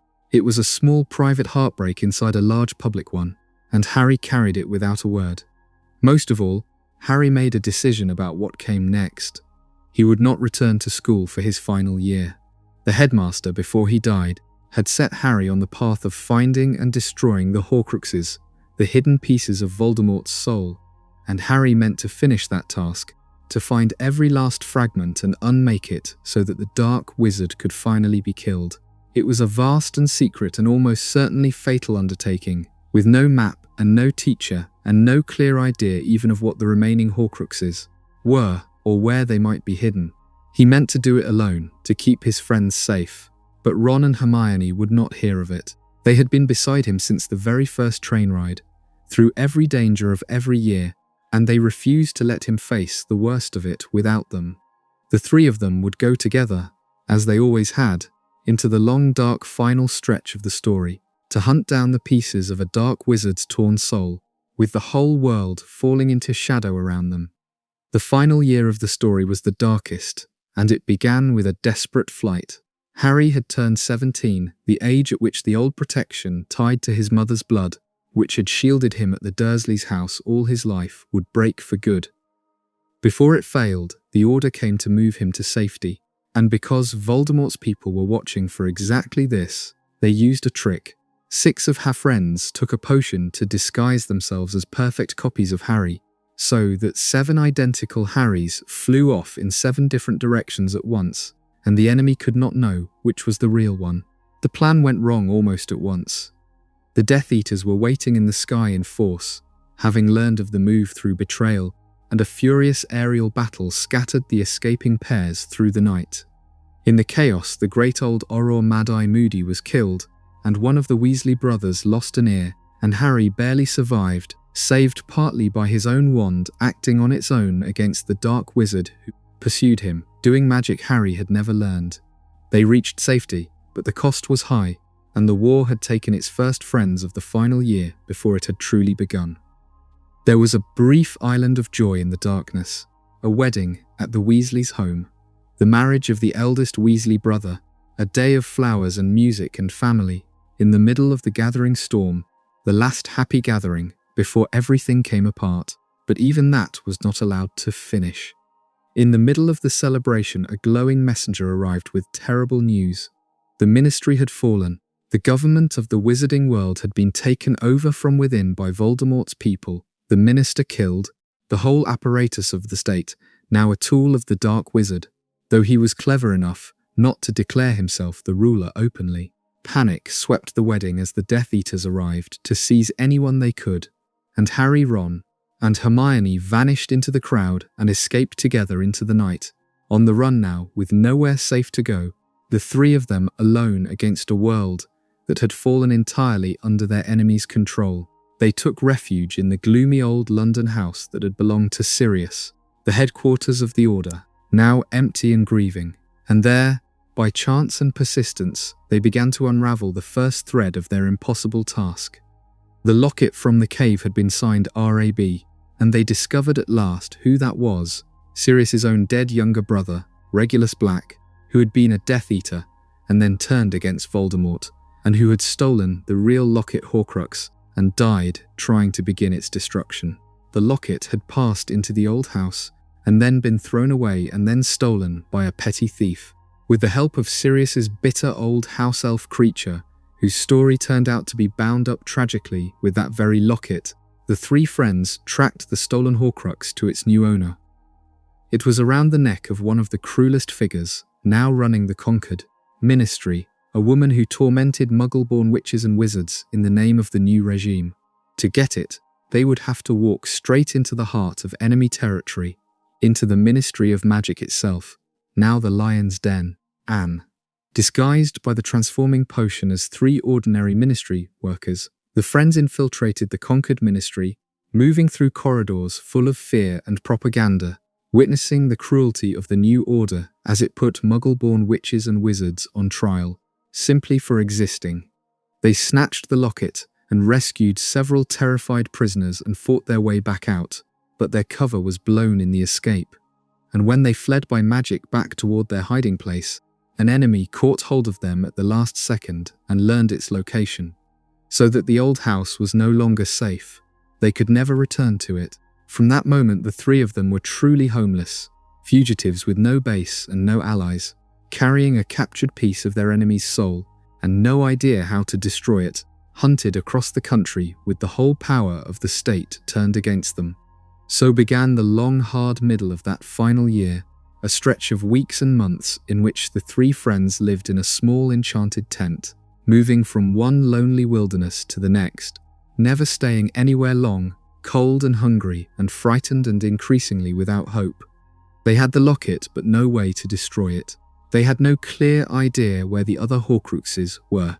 They had lost their guide and their home and nearly all their allies, and the weight of the impossible task pressed down on them with no end in sight. And the locket itself made everything worse, taking turns wearing it to keep it safe. Each of them found that the piece of soul inside it poisoned their thoughts, drawing out their fears and resentments, magnifying every doubt and jealousy, turning them against one another. It worked on Ron worst of all, feeding on his old insecurities, his fear that he was less than Harry, less loved, less important. And one terrible night Ron, worn down by hunger and fear and the locket's poison, broke. He and Harry fought bitterly, and Ron, sick at heart, left them, abandoning his two best friends in the dark, and was gone. Harry and Hermione were left alone, the group that had always been three cut down to two, Anne. And it seemed the friendship that had carried Harry through everything had finally cracked under a weight too great to bear. The two who remained pressed on as best they could, grieving and afraid, and a fragile sense of purpose drew them at last to the village where Harry had been born and where his parents had died, Godric's Hollow. Harry had a deep need to see the place, to visit his parents' graves, to find some piece of the truth there. They went on a snowy Christmas night, and Harry stood at last before the grave of the mother and father he had never known, and saw the ruin of the house where they had died, and he had survived. But the visit was a trap. Voldemort had guessed that Harry might come to the place where it all began, and he had left the great snake Nagini there, hidden inside the body of an old woman, waiting. The snake attacked, and the dark wizard himself came rushing toward the village, and Harry and Hermione barely escaped with their lives. With Harry's wand, the wand that had served him through everything, broken in the struggle, a loss that left him feeling more defenseless than ever, as the hardest part of the road still lay ahead. Hope returned on the coldest night, in the strangest way. Alone in the dark woods, Harry was drawn out of the tent by a silver light moving through the trees, a Patronus in the shape of a doe, gentle and beautiful, that led him to a frozen pool. And there, at the bottom of the icy water, lay a gleaming silver sword, the very sword of Gryffindor that Harry had pulled from the hat years before in the Chamber of Secrets, one of the few things in the world that could destroy a Horcrux. Harry broke the ice and went into the freezing water to get it, and the locket around his neck, sensing the threat, tried to strangle him and drown him. He would have died there if Ron had not come back, for Ron had returned at last, full of shame and resolve, and he plunged into the water and pulled Harry out and saved his life. The friendship was not broken after all, and it was Ron, given the sword and told to be the one to do it, who struck the locket open and destroyed the piece of soul inside. Even as it taunted him with his deepest fears, even as it showed him everything he was afraid of, driving the blade down through all of it. The three were three again, and one more Horcrux was gone. The friends turned next to a mystery that had been following them, a strange symbol that kept appearing, and it led them to the home of an eccentric man who told them an old story, the legend of the Deathly Hallows. Long ago, the old story said, 3 brothers had met death on a lonely road and been given 3 gifts: an unbeatable wand, a stone that could recall the dead, and a cloak that could hide its wearer even from death itself. Whoever united all 3 would become the master of death. Harry slowly realized that the cloak in the story might be his own inherited invisibility cloak, that the stone might be hidden in an old ring, and that the unbeatable wand might be real and out in the world. And the legend took hold of him, tempting him toward a different path than the one the headmaster had set. He had to choose again and again through that final stretch between hunting the Hallows that might make him powerful enough to win and hunting the Horcruxes that would make his enemy mortal enough to kill. It was a choice between power and the harder, humbler task, and the whole ending of the story turned on which Harry would pursue. That choice was nearly taken from him. The friends were captured by enemies and dragged to the manor house of the Malfoy family, where the cruelest of the Death Eaters now gathered, and there they faced torture and death. Hermione was tormented terribly, while Harry and Ron were locked helpless in the cellar below. It was the lowest point of the whole long ordeal, and it was a friend long thought small and powerless who saved them. The house elf Dobby, freed years before and devoted to Harry ever since, appeared in the cellar and spirited the prisoners away by his own strange elf magic that could pass where wizards could not, snatching them out of the heart of the enemy's house. But as they escaped, a thrown knife struck the little elf, and Dobby died in Harry's arms in the open air, a free elf who had given his life for his friends. And Harry, who had seen so much death, dug the small grave himself by hand and grieved for the bravest little creature he had ever known. The loss broke something open in Harry and steadied him, and in his grief he made his choice at last. He would trust the headmaster. He would hunt the Horcruxes, not the Hallows. He would do the harder thing. The hunt led them next to the Wizarding Bank, deep beneath the city, where they believed another Horcrux lay hidden in the heavily guarded vault of the Malfoys' cruel ally. Breaking into the bank was nearly impossible, and the friends managed it only through disguise and daring, and the reluctant help of a goblin, fighting past enchantments designed to bury thieves in endlessly multiplying treasure.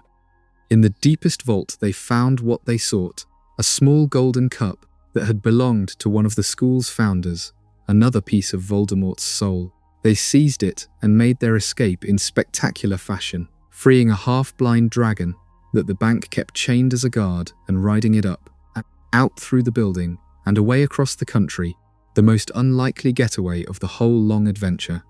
They had the cup, but their luck had a price. In the escape, Voldemort learned that they were hunting his Horcruxes, that they knew his deepest secret, and the knowledge sent him into a panic of rage and fear unlike anything before. He rushed to check on his hidden soul pieces one by one, and in his fear Harry, through the link between their minds, saw which one the dark wizard feared for most, and where it was. The last hidden Horcrux Harry needed was at the school. It was at Hogwarts, the only true home Harry had ever known, and the dark wizard was racing to defend it. The 3 friends returned to the village beside the school, where Harry made contact with the headmaster's estranged brother, a gruff old man who had been helping the resistance in secret, and who got them secretly into the castle through a hidden passage. And there, Harry found that the school had not given up, though it had been seized by the Death Eaters and turned into a place of fear. Under cruel new masters, the students and the loyal teachers had been resisting all year, in secret, keeping the old defiance alive, waiting for Harry to return. When he stepped back into the castle, the whole resistance rose up around him, students and teachers, and members of the Old Order rushing to his side, ready at last to make a stand. The hidden war was about to become an open one. Word went out, and Voldemort, learning that Harry was inside the castle, gathered his entire force and came to take it, and the teachers raised every ancient protection the school had to defend it. And the great final battle of the whole long story began, the Battle of Hogwarts, The castle that had sheltered Harry for 7 years now become the ground on which everything would be decided. In the middle of the battle, Harry searched the castle for the hidden Horcrux, the lost treasure of another founder, and worked out at last where it had to be, in the vast secret room that had hidden so many things over the centuries. The Room of Requirement. He found it there, an old lost diadem, amid a mountain of hidden things. But the moment of triumph nearly killed him, because his old school enemy and 2 others cornered him there, and one of them lost control of a cursed fire that filled the whole room with living flame, a fire that consumed everything and could not be stopped. Harry and his friends escaped the inferno only barely, pulling one of their enemies from the flames, even as another died in them, and the cursed fire itself destroyed the diadem as it burned, unmaking another piece of Voldemort's soul. The count was almost complete now. The diary, the ring, the locket, the cup, the diadem, all destroyed. Only 2 pieces of the Dark Wizard's soul remained anywhere in the world. One was the great snake Nagini, always kept close by her master's side, and the other, though Harry did not yet know it, was far closer to home than that. As the battle raged through the castle and the grounds, with people Harry loved fighting and falling all around him, the Dark Wizard withdrew for a moment to a quiet place with his great snake and his most loyal servant. Snape and Harry, hidden nearby, watched the next terrible thing unfold. Voldemort had become convinced that the unbeatable wand he now carried, the legendary wand he had stolen for himself, was not working properly for him, that its true loyalty belonged to someone else, and that he would never be able to kill Harry until he fixed it. He believed, wrongly, that the wand's allegiance belonged to Snape, because Snape had killed its previous master. And so, coldly and without gratitude for years of faithful service, Voldemort had his snake kill Snape, murdering his most useful servant to claim a wand's loyalty that had never been Snape's to give. Harry watched the man he had hated for 7 years die on the floor, and as Snape lay dying, his eyes found Harry, and with his last strength he gave Harry something, a silver thread of memories pouring from him, and asked Harry to take them and to look at his mother's eyes, and then he died. Harry carried those memories to the headmaster's old office and poured them into the stone basin and fell down into them. And in those final minutes the entire story rearranged itself one last time, and the man Harry had despised was revealed to have been, all along, the bravest person he had ever known. Snape had loved Harry's his mother Lily, since they were children, had loved her his whole life, with a love that never died, even after she chose another, and even after she was killed. When Voldemort murdered her, Snape's grief and remorse had turned him forever against the Dark Wizard, and he had gone to the headmaster and become a spy, working in secret against Voldemort for 16 years at constant risk of death, protecting Harry again and again from the Shadows, all for the memory of the woman he had loved, whose eyes looked out of her son's face. The silver doe that had led Harry to the sword had been Snape's own Patronus, the same shape as Lily's, his love made visible. Every cruel thing Snape had done had been part of the deception that kept him alive and useful.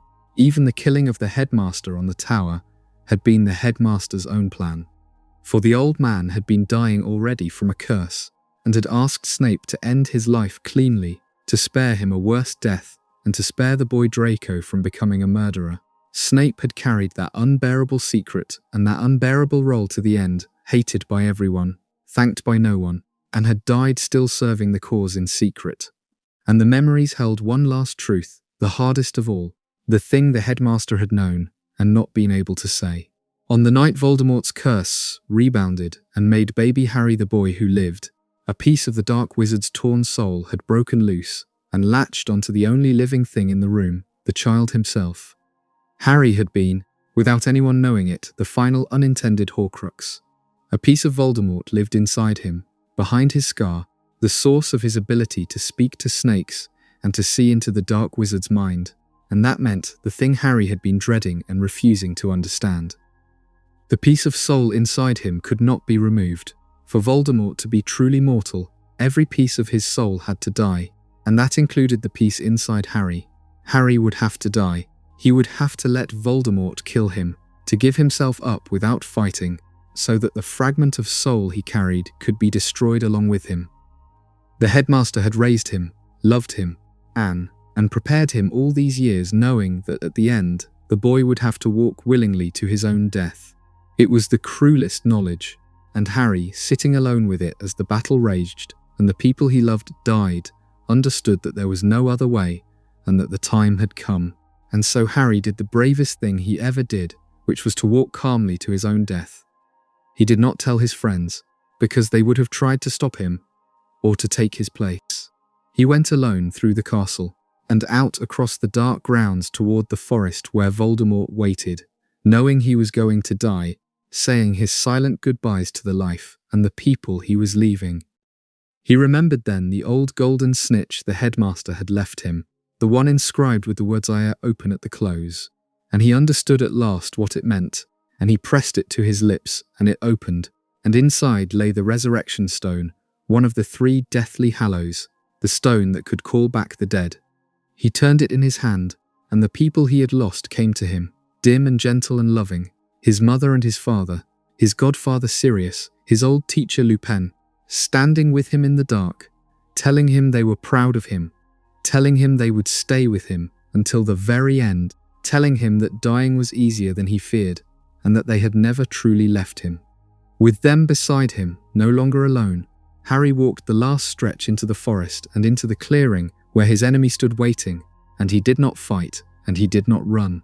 He let the dark wizard raise his wand, and Voldemort struck him down with the killing curse, and Harry fell. But Harry did not die. He found himself in a strange, bright, still place, a clean and peaceful version of a great train station, flooded with white light and silence, somewhere between life and death, and there the old headmaster came to him, whole and smiling. Anne and the 2 of them talked at last with nothing held back, and the headmaster explained the final pieces of the long puzzle. Harry had lived because of the strangest twist of all. When Voldemort had used Harry's blood to rebuild his own body years before, he had taken the old protection of Lily's sacrifice into himself, so that as long as the Dark Wizard lived, that protection tethered Harry to life as well, and the curse had destroyed only the fragment of soul Harry carried, not Harry himself. The piece of Voldemort inside him was gone now, killed by its own master. Harry was free of it, and he was alive, and he had a choice. He could go on, beyond to whatever waited to rest. Or he could go back to the pain and the battle and the unfinished fight, back to the people who still needed him. Harry asked whether the bright station was real or only happening inside his own head, and the headmaster answered that of course it was happening inside his head. But why should that mean it was not also real? And Harry chose to go back. He had work yet to do. He came back to himself lying on the forest floor, pretending still to be dead, while Voldemort, who had also collapsed when the curse rebounded, gloated over the body of the boy he believed he had finally killed. The Dark Wizard sent one of his followers to check whether Harry was truly dead, and it was Draco's mother, Narcissa, who bent over him and who felt his heart still beating, and who, caring only whether her own son was alive inside the castle, asked Harry in a whisper whether Draco lived, and when Harry breathed that he did, she lied to Voldemort and told the Dark Wizard that Harry was dead. A mother's love saved Harry one final time, the love of an enemy's mother who cared more for her child than for her master's war. Voldemort, believing he had won at last, marched his forces triumphantly back to the castle, carrying what he thought was Harry's corpse, meaning to display it and break the resistance forever. He did not know that the boy in his servant's arms was alive, and free of the soul piece, and ready, now, to finish what had been started 17 years before. What Voldemort thought was his moment of victory became the beginning of his end. As he stood before the castle displaying the body and demanding surrender, the defender's grief turned to defiance, and one student stepped forward out of the crowd to refuse him, a gentle, round-faced boy named Neville, who had been brave and overlooked all his life. Neville defied the Dark Wizard to his face, and in answer Voldemort set the old sorting hat aflame on the boy's head as a punishment and a warning. But the moment broke the Dark Wizard's spell of triumph. The battle erupted again, fiercer than before, allies arriving from every side, and in the chaos Neville reached into the burning hat and pulled from it, exactly as Harry had years before, the gleaming sword of Gryffindor, and with a single great stroke, he cut off the head of the enormous snake Nagini. destroying the last remaining piece of Voldemort's soul. And now there was nothing left anchoring the dark wizard to the world. For the first time since he had torn his soul apart as a young man, Voldemort was mortal, a man who could die like any other, though he did not yet know it.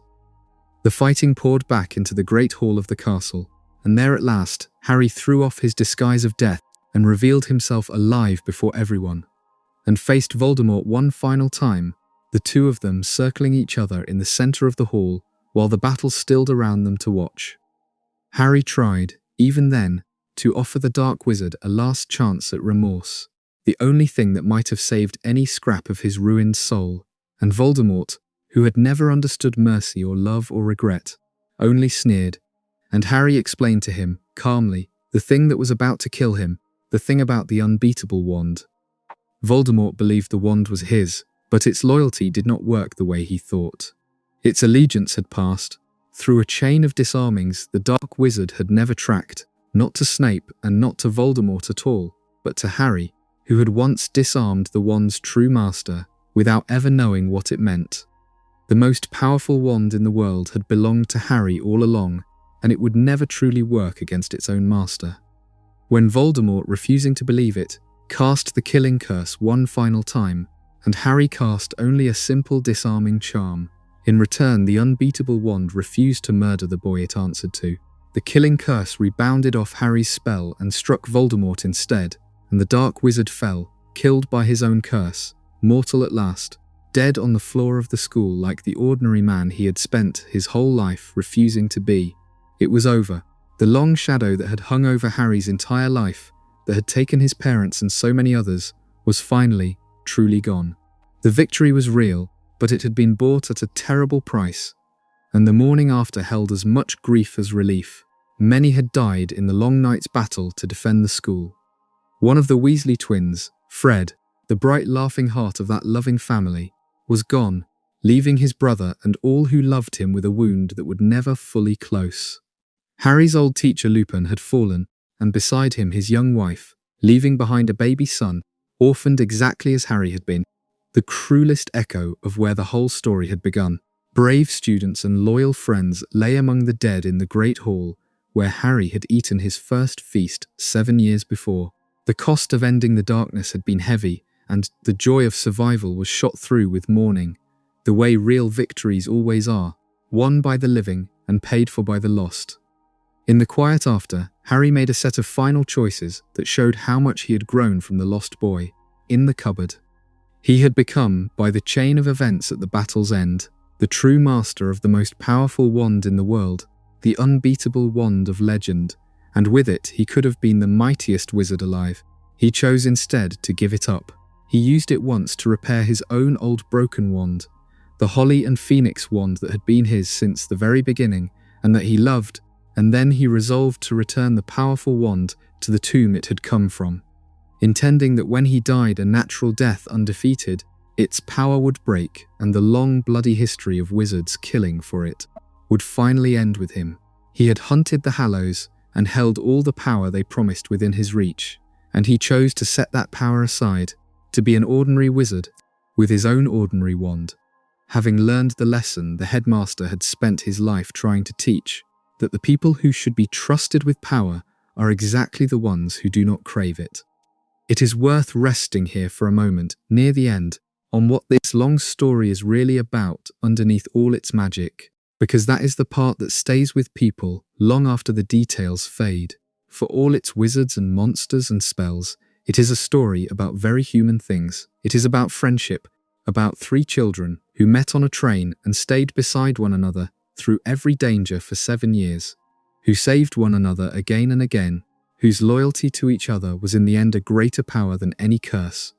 It is about love, the love of a mother who died for her child and left a protection that no dark magic could break, the love that drove a bitter man to spend his life in secret service for the memory of a woman, the love of an enemy's mother that told one saving lie. The story says over and over in every way it can that love is the oldest and deepest magic there is, stronger than fear, stronger than power, stronger even than death, and that the Dark Wizard's great weakness was that he never understood this and never could. And it is about courage, The ordinary everyday courage of frightened people who do the right thing anyway, who stand up when it would be easier to stay down, who walk toward their fear instead of away from it. Harry was never the most powerful wizard in his world. He was simply brave and loyal and loving, and willing in the end to lay down his own life for the people he cared about, and the story insists that these quiet things matter more than all the power in the world. And it is, in the end, a story about home. A boy who had no home, who slept in a cupboard and was wanted by no one, found a home in a castle and a family among his friends, and spent the whole story fighting to protect it. The deepest comfort of this whole long story is that warmth, the feeling of belonging somewhere at last, of fires in common rooms and feasts in a great hall and friends who would die for you, of a place that feels safe even when the world outside is dark. That is why it is such good company on a long night like this one, because underneath all its danger, it is, in the end, a story about finding the place where you belong, and that is a thing worth falling asleep inside of. The story does not end on the battlefield, though. It jumps forward, gently, past all the hard work of rebuilding, past the years it took to heal, to a calm, ordinary morning 19 years later, and it leaves us with a picture so peaceful that it is the perfect place to rest. On that morning, on the same hidden platform where the whole adventure had begun, a grown Harry stood with a family of his own. He had married Ginny, the girl he had loved through the war, and they had 3 children now, and that morning they had come to send their second son off to school for the first time. Ron was there too, married to Hermione at last, after all those years of circling each other, with their own 2 children beside them, the same friends still together after everything, grown up and grey a little at the edges and happy. The children chattered and worried the way children do. The younger boy anxious about which house he would be sorted into, frightened he might end up somewhere he did not want to be, and Harry knelt down and told his son the same thing that mattered most, that the house did not matter, that he would be loved whatever happened, and that one of the bravest men Harry had ever known had come from the house the boy feared, Anne. The boy climbed onto the train with his cousins and his brother, and the great scarlet engine pulled out of the station just as it always had, carrying a new generation off toward the castle on the hill. Harry watched the train until it was out of sight, his wife's hand in his daughter waving beside him, and the old scar on his forehead, the lightning mark that had defined his whole life, was quiet. It had not pained him in 19 years. The long shadow was gone. The boy who had grown up in a cupboard, unwanted and alone, had become a man with a family and a home, and a peace he had won at a terrible price and earned 100 times over. All was well. That is where the story leaves them, on a bright ordinary platform, with the steam clearing, and the children gone off to school, and the war long over, in a world made safe again by the people who loved one another enough to fight for it. All was well. And those are good words to carry with you down into sleep, that after everything, after all the darkness and all the loss, the story comes at last to a quiet morning where the people who survived are happy, and the danger is over and all is well. So let the story rest there, and we can stay a while longer in the world it built, because the night is long and there is no hurry now, and the castle is a fine place to linger as you drift. Picture it the way it is on an ordinary evening, long after all the danger has passed, when the school is only a school again and nothing is wrong anywhere in it. The light is going from the sky over the mountains, slow and golden, and the lake below the castle has turned to a sheet of darkening glass, still and smooth, holding the last of the sunset in its surface. The windows of the castle begin to glow one by one as the candles are lit inside, hundreds of small warm lights coming on across the great dark shape of the building, until it looks like a mountain full of stars. Somewhere a clock tower sounds the hour, soft and unhurried, and the notes roll out across the grounds and fade into the hills, and nothing answers them but the wind in the grass, and the far-off call of a bird settling down to sleep. Inside, the castle is winding down toward night, the way it has every evening for 1,000 years.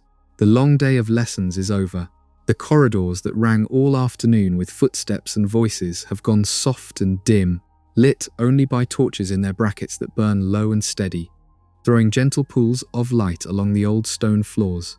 The great staircases, which spend their days swinging restlessly from landing to landing, have grown still and drowsy now, settling into place with small creaks and sighs like an old house easing its joints, content to stay where they are until morning.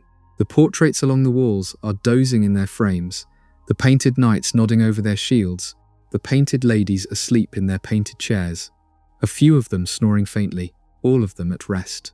Here and there a ghost drifts by on some errand of its own, pale and quiet and harmless, passing through a wall with the softest sound, and then the corridor is empty again, and silent and still. Down in the great hall the long tables have been cleared, and the enchanted ceiling far overhead shows the real night sky deepening outside, the first stars coming out one at a time over the rafters, more and more of them as the dark comes on, until the whole high ceiling is scattered with them.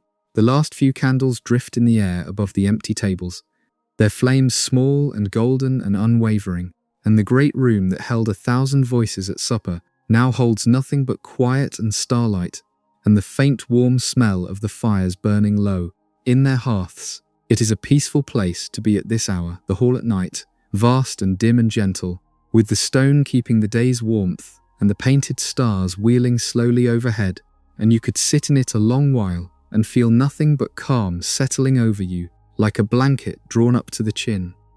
Up in the towers, the houses are settling for the night in their common rooms, and there is no warmer place in all the castle than these round high chambers full of firelight.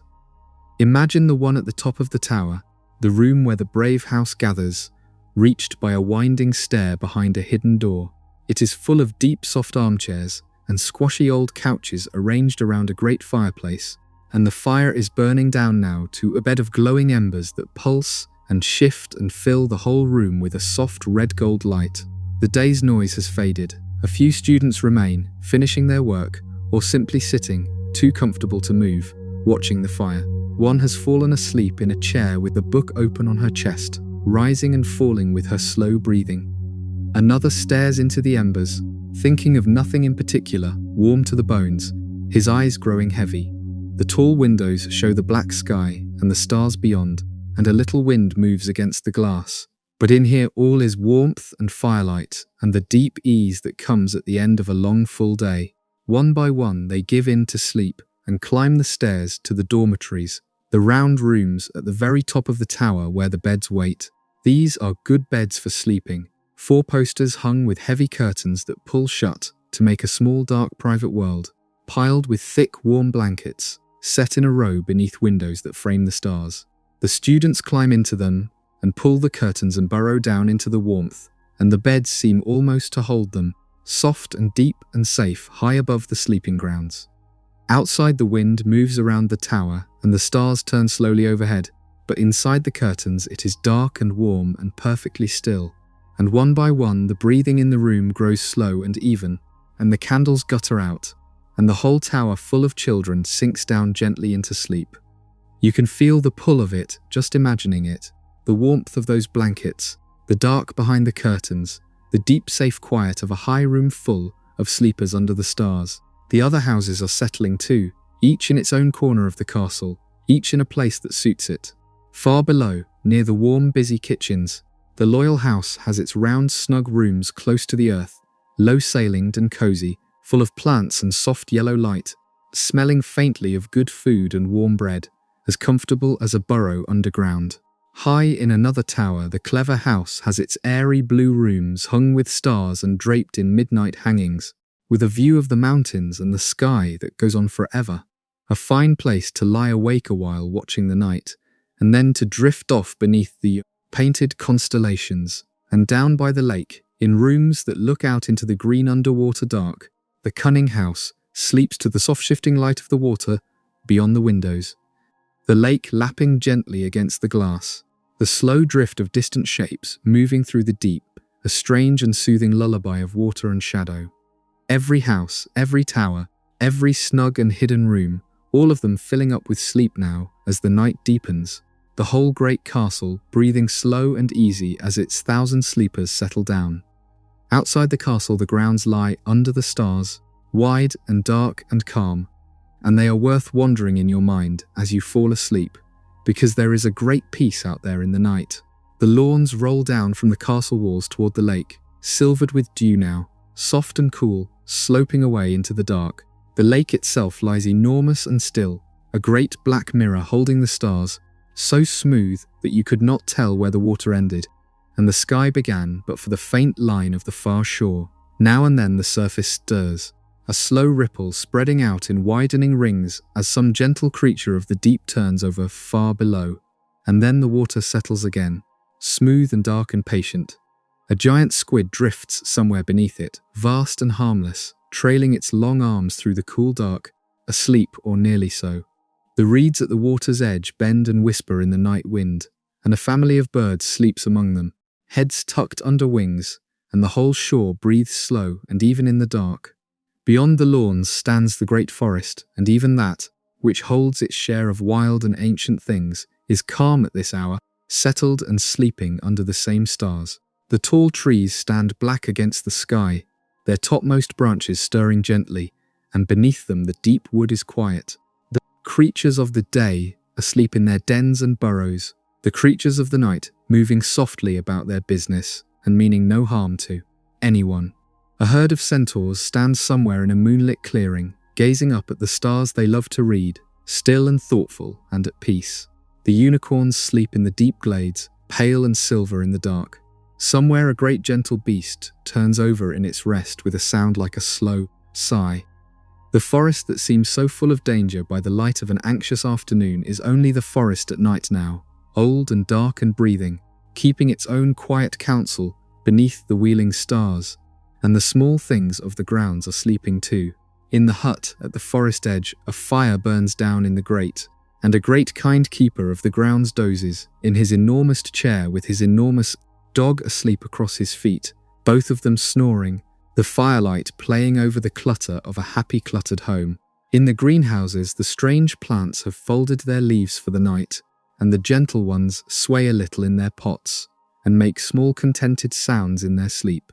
In the owlery, high in its tower, the owls are mostly out hunting, but a few small ones remain, fluffed up and dozing on their perches, blinking slowly at the stars. Across the whole wide grounds, from the lake to the forest to the mountains beyond, everything that lives has settled down into the dark and gone gentle and gone still, and the night holds all of it the way a cupped hand holds water, carefully and without spilling a drop. If you let your mind drift wider still, you can follow the whole slow turn of a year at the school, season folding gently into season the way the years did for Harry and his friends, each one with its own quiet comfort. The year begins in autumn, when the train brings the students up from the south through a countryside going gold and russet, and the castle welcomes them home with a feast under the floating candles. The early autumn days are mild and bright, the ground still green, the lake still warm enough to watch the sunset over, and the evenings draw in slowly, growing cool and crisp, smelling of wood smoke and fallen leaves. Mist gathers on the lake in the early mornings and burns off by noon. The forest turns to copper and flame at its edges, and the castle settles into its long familiar rhythm. The fires lit a little earlier each evening, the blankets pulled a little higher each night, the whole school easing comfortably toward winter. Then the snow comes, and there is no more beautiful place in the world than the castle under snow. It falls thick and soft and silent over the grounds, smoothing everything to a clean and gentle white, piling on the windowsills and the battlements, hanging heavy on the branches of the forest, until the whole landscape is hushed and bright and new. The lake freezes at its edges into panes of black ice. The mountains stand white against a pale winter sky. Inside, the castle grows even cozier against the cold, the great fires roaring in every hearth, suits of armor singing old songs to themselves. In the corridors, the hall decked for the winter feast with trees taller than houses and frost, glittering on the enchanted ceiling. The students come in from the snow with red cheeks and cold hands and steam rising from their cloaks, and they thaw by the fires with hot drinks, and the long winter nights are made for exactly this, for warmth held close against the cold, for the deep good sleep that comes after a day out in the snow. And then slowly the world warms again. The snow melts from the lawns and the lake thaws, and the grass comes back green and new, and the grounds fill with the smell of growing things and the sound of birds returning. Spring moves gently over the castle, soft rain and softer sunshine, the greenhouses full of new shoots, the lawns full of students stretched out in the first warm afternoons. The light lasts longer every evening. The lake grows warm enough again to sit beside. And at last comes summer, the long golden end of the year, the days stretching out endless and bright, the exams finished, the grounds drowsy with heat, the lake cool and inviting, the whole school loose and happy and ready for rest. The year closes with another feast, and the train carries everyone home again through the warm green countryside, and the castle settles into the deep quiet of the summer holidays, empty and peaceful and waiting, dreaming in the sun, ready to begin it all again when autumn comes around once more. Season after season, year after year, the same gentle turning, the same old comfort, the castle holding steady through all of it, like a warm light in a dark window that never goes out.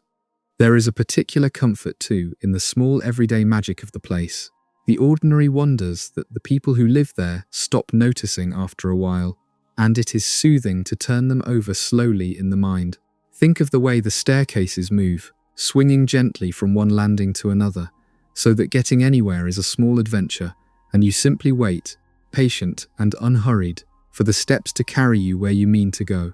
Picture the portraits that fill every wall, hundreds of years of painted people, who talk and visit and wander between frames, stepping out of their own pictures to call on their neighbours, dozing the afternoons away, keeping up a soft murmur of painted conversation that fills the castle like the sound of a house full of family. Overhead are the ceilings that show the sky, and the candles that float in the air, and the letters that arrive by owl at breakfast, fluttering down out of 100 wings into the great hall, the most ordinary morning post made into a soft brown snowfall of wings. Far below the great hall lie the kitchens, vast and warm and golden, where kindly creatures cook through the night and the day, where great pots simmer and bread rises, and the air is thick with good smells, where everything that appears so neatly on the tables above begins its life in cheerful steaming chaos below. And there are the ghosts who drift through the halls, each with a long history and a settled gentle sadness, harmless and familiar, as much a part of the castle as its stones. And there is the room that appears only when it is needed, and becomes only what it is asked to be, hidden away until the moment someone truly requires it, and then there, waiting exactly as needed. Picture the moving maps, and the singing armor, and the trick steps that swallow your foot, and the doors that are not doors at all but only walls, pretending, and the doors that look like walls until you ask them nicely. The whole castle is alive with these small kindnesses and small mischiefs, a building that has learned over 1,000 years to be a home, and there is nothing frightening in any of it at this hour, only the deep familiar comfort of a place where even the staircases and the portraits and the suits of armor have settled down for the night and gone. Gentle in the dark, and above all of it, holding all of it together, is the simple fact of the castle's great age, which is its own kind of comfort. It has stood on its hill for 1,000 years. It stood long before Harry came to it, and it will stand long after, through good times and dark ones, through wars and peace, through generation after generation of children, arriving frightened and small in the autumn, and leaving grown and brave in the summer. It has seen everything, the castle, and survived everything, and it goes on. The same stars that wheel over it tonight wheeled over it 1,000 years ago, and will wheel over it 1,000 years from now. The same lake lies still beneath the same hill. The same fires burn in the same hearths. There is a deep steadiness in that, in the thought of a place so old and so enduring and so gentle, a place that has held countless sleepers safe through countless nights, and will hold countless more, and you can let yourself lean against that steadiness now, and rest in it, the way the castle itself rests, old and patient and unafraid, beneath its turning stars. It is good, too, to think of where everyone is now, long after the last battle, all of them grown and settled and at peace, because the story gave its survivors the gift of ordinary happy lives, and there is comfort in picturing it. Harry lives a quiet life now, the kind of life he could only dream of as a boy in the cupboard, a home of his own filled with his own children, a wife he loves, work he believes in, and friends who have been beside him since he was 11 years old. The famous scar is silent, the danger is decades gone.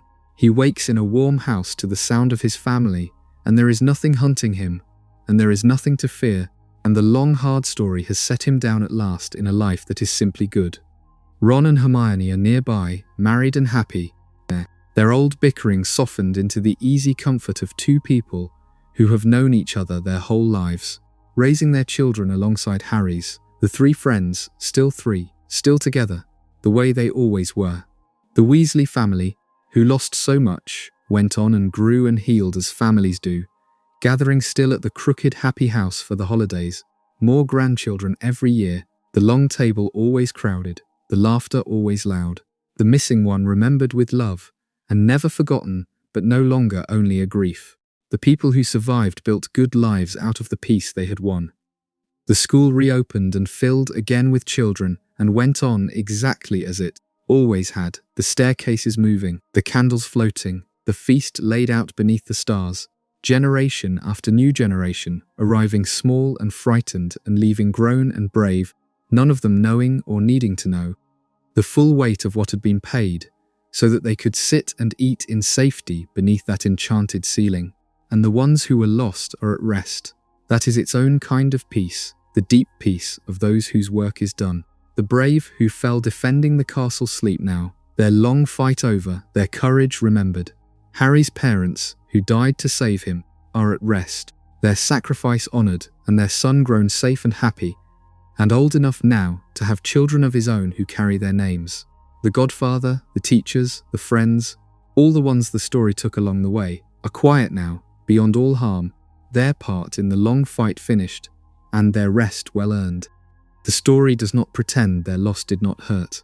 It only promises that the hurt was not the end, that those who were lost were loved and remembered, and that the world they died to protect went on and grew gentle and good, which is the most any of us can hope to leave behind. So you can let them rest, all of them, the living in their happy ordinary lives, and the lost in their deep good quiet, and you can let yourself begin to rest along with them, now, here in the dark, as the night settles deeper around you. And now let the story itself begin to loosen its hold, the way a story should at the end of a long night, softening into something half remembered, the details going gentle and blurred. You do not need to hold on to any of it. You have been somewhere tonight, somewhere warm and old and safe, and that is enough. Let the names drift away if they want to. Let the order of things come apart. Let it all settle into a single soft impression of firelight and stone and starlight, of friends who loved one another, of a castle on a hill, of a long story that turned out well in the end.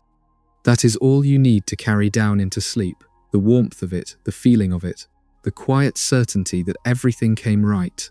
Feel how your body has settled by now, heavier than when we began, sinking down into the bed, held and supported and asked to do nothing at all.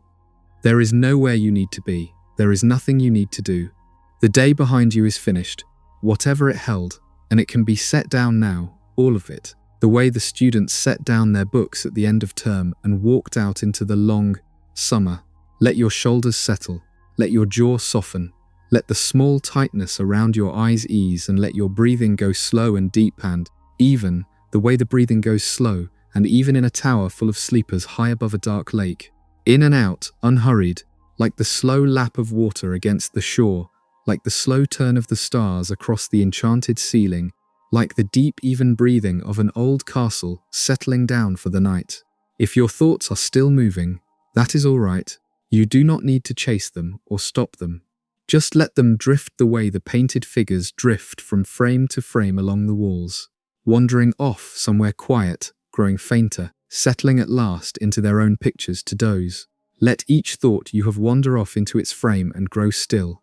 There is no hurry. The night is long and it is holding you gently, and there is nothing left in this whole story but rest. The hard part is over, both in the story and in your day. The danger has passed.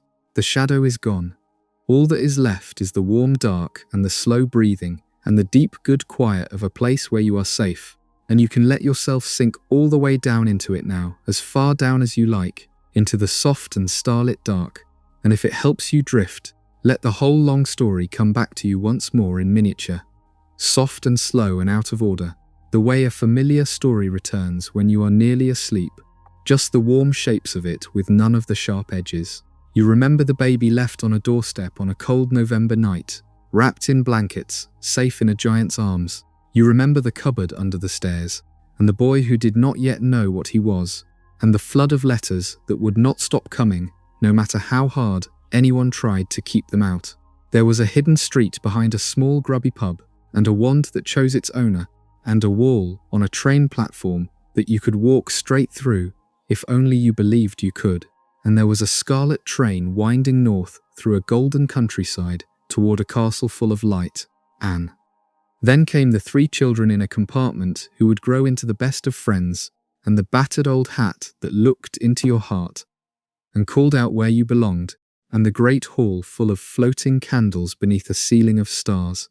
You drift on past the game played on broomsticks high in the air, past the mirror that showed the deepest wish of the heart, past the 3-headed dog, chessboard that had to be won, and the stone that could turn the world to gold. Somewhere in it there was a diary that wrote back, and a flying car, and a map that showed every soul in the castle. Somewhere there was a godfather who turned out to love you, and a silver stag galloping across a dark lake to drive the cold away, and then a maze, and a cup, and a graveyard, and a shadow rising again out of the dark. After that the shapes grow darker and softer together, a toad-faced woman, and a secret army learning to fight in hidden rooms, a veil in a silent hall, and a prophecy and a loss too heavy to carry. You remember the slow, terrible understanding of how the enemy had cheated death, and the locket in the cave, and the high tower, and the one soft word that could have meant so many things. There was a tent in the wilderness, and 3 friends pushed to the edge of breaking, and then drawn back from it. There was a silver doe in the snow, and a sword at the bottom of a frozen pool, and a small brave creature buried by hand beneath an open sky. Near the end came a castle besieged, and a battle in the dark, and a gentle boy with a sword and a snake, and a walk into a forest to meet death without fear, with the lost walking softly alongside, and a bright still station between the worlds, and a choice to come back. And then the last curse rebounded, and it was over, and there was only a quiet morning, 19 years on, with steam clearing from a platform and children waving and a scar that had not pained anyone in all that time. All was well. That was the end of it, and it was a good end. All was well. Let your mind drift now beyond the castle walls, out across the whole hidden world that the story opened up, because all of it is sleeping tonight, gentle and safe, from the smallest village to the oldest city. Down the hill from the castle there is a little village of crooked snow-capped buildings, the only village in the country where wizards live openly, and at this hour it has gone soft and golden, and still. The sweet shop is dark, its jars of impossible sweets gleaming faintly in the moonlight through the window. The shop that sells joke tricks and wonders is shuttered and quiet. The old inn at the end of the lane keeps a single lamp burning above its door, and inside, the last few travellers have gone up to their rooms, and the fire in the common room has burned down to embers, and the innkeeper is wiping the last glass and thinking of bed. Smoke rises straight up from the chimneys into the windless dark. Snow lies soft on every roof. A cat picks its way along a low wall and slips through a window left open for it, and then the lane is empty, and the whole village sleeps beneath the same stars that watch over the castle on the hill. Out across the dark countryside, here and there, a single lit window marks a wizarding home tucked away among the ordinary ones, hidden in plain sight the way the whole world is hidden.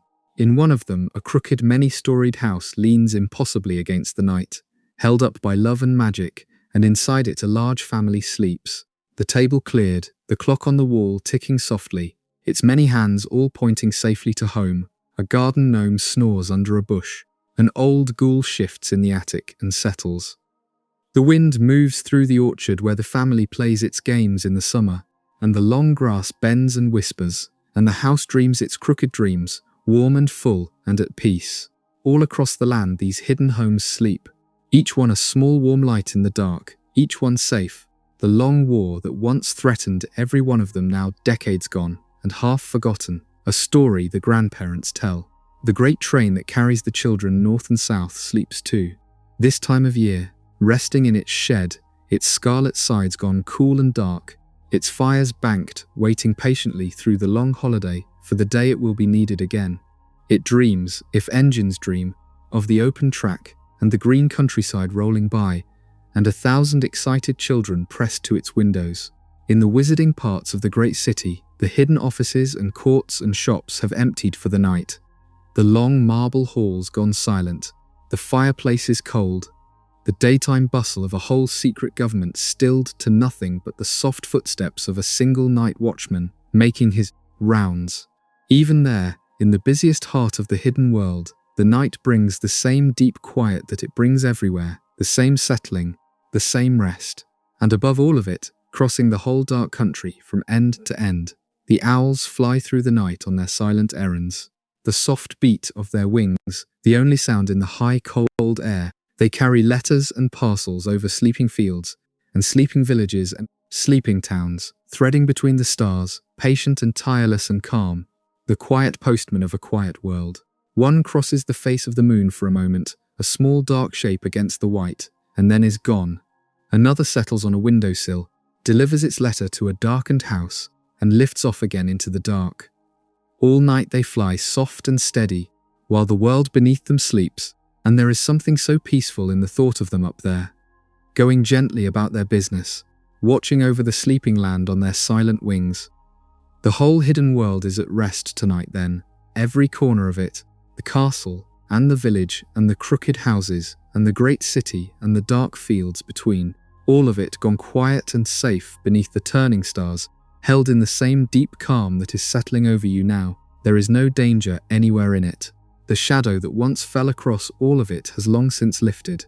There is nothing left in the whole wide sleeping world but peace and warmth and the soft beat of distant wings and the slow turning of the stars, and you, drifting gently down into the middle of all of it, as safe as any sleeper in any tower, as held as any of them, as ready as any of them to let go of the day at last and sink down into the deep and starlit dark.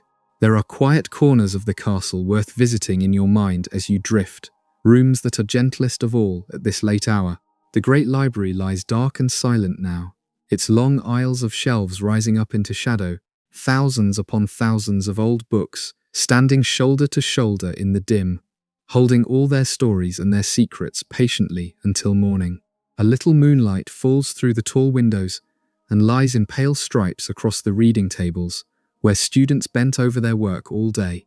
The books sleep too, in their way, the ordinary ones still and quiet on their shelves, even the few restless ones in the locked-back section, gone calm at last, no longer muttering or snapping, settled for the night. It smells of old paper and candle wax, and the particular deep hush of a room full of books, and there are few places in the world more peaceful than a great library in the dark, full of quiet knowledge, asking nothing of anyone, simply waiting, restful and still.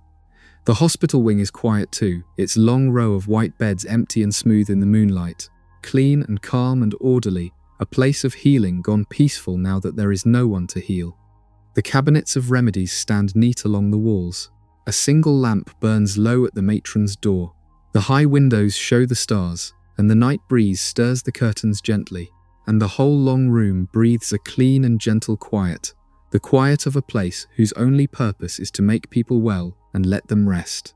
Down in the courtyards, the old stone cloisters stand silver in the moonlight, their arches throwing soft shadows across the flagstones, a fountain somewhere, trickling its small endless music into the dark.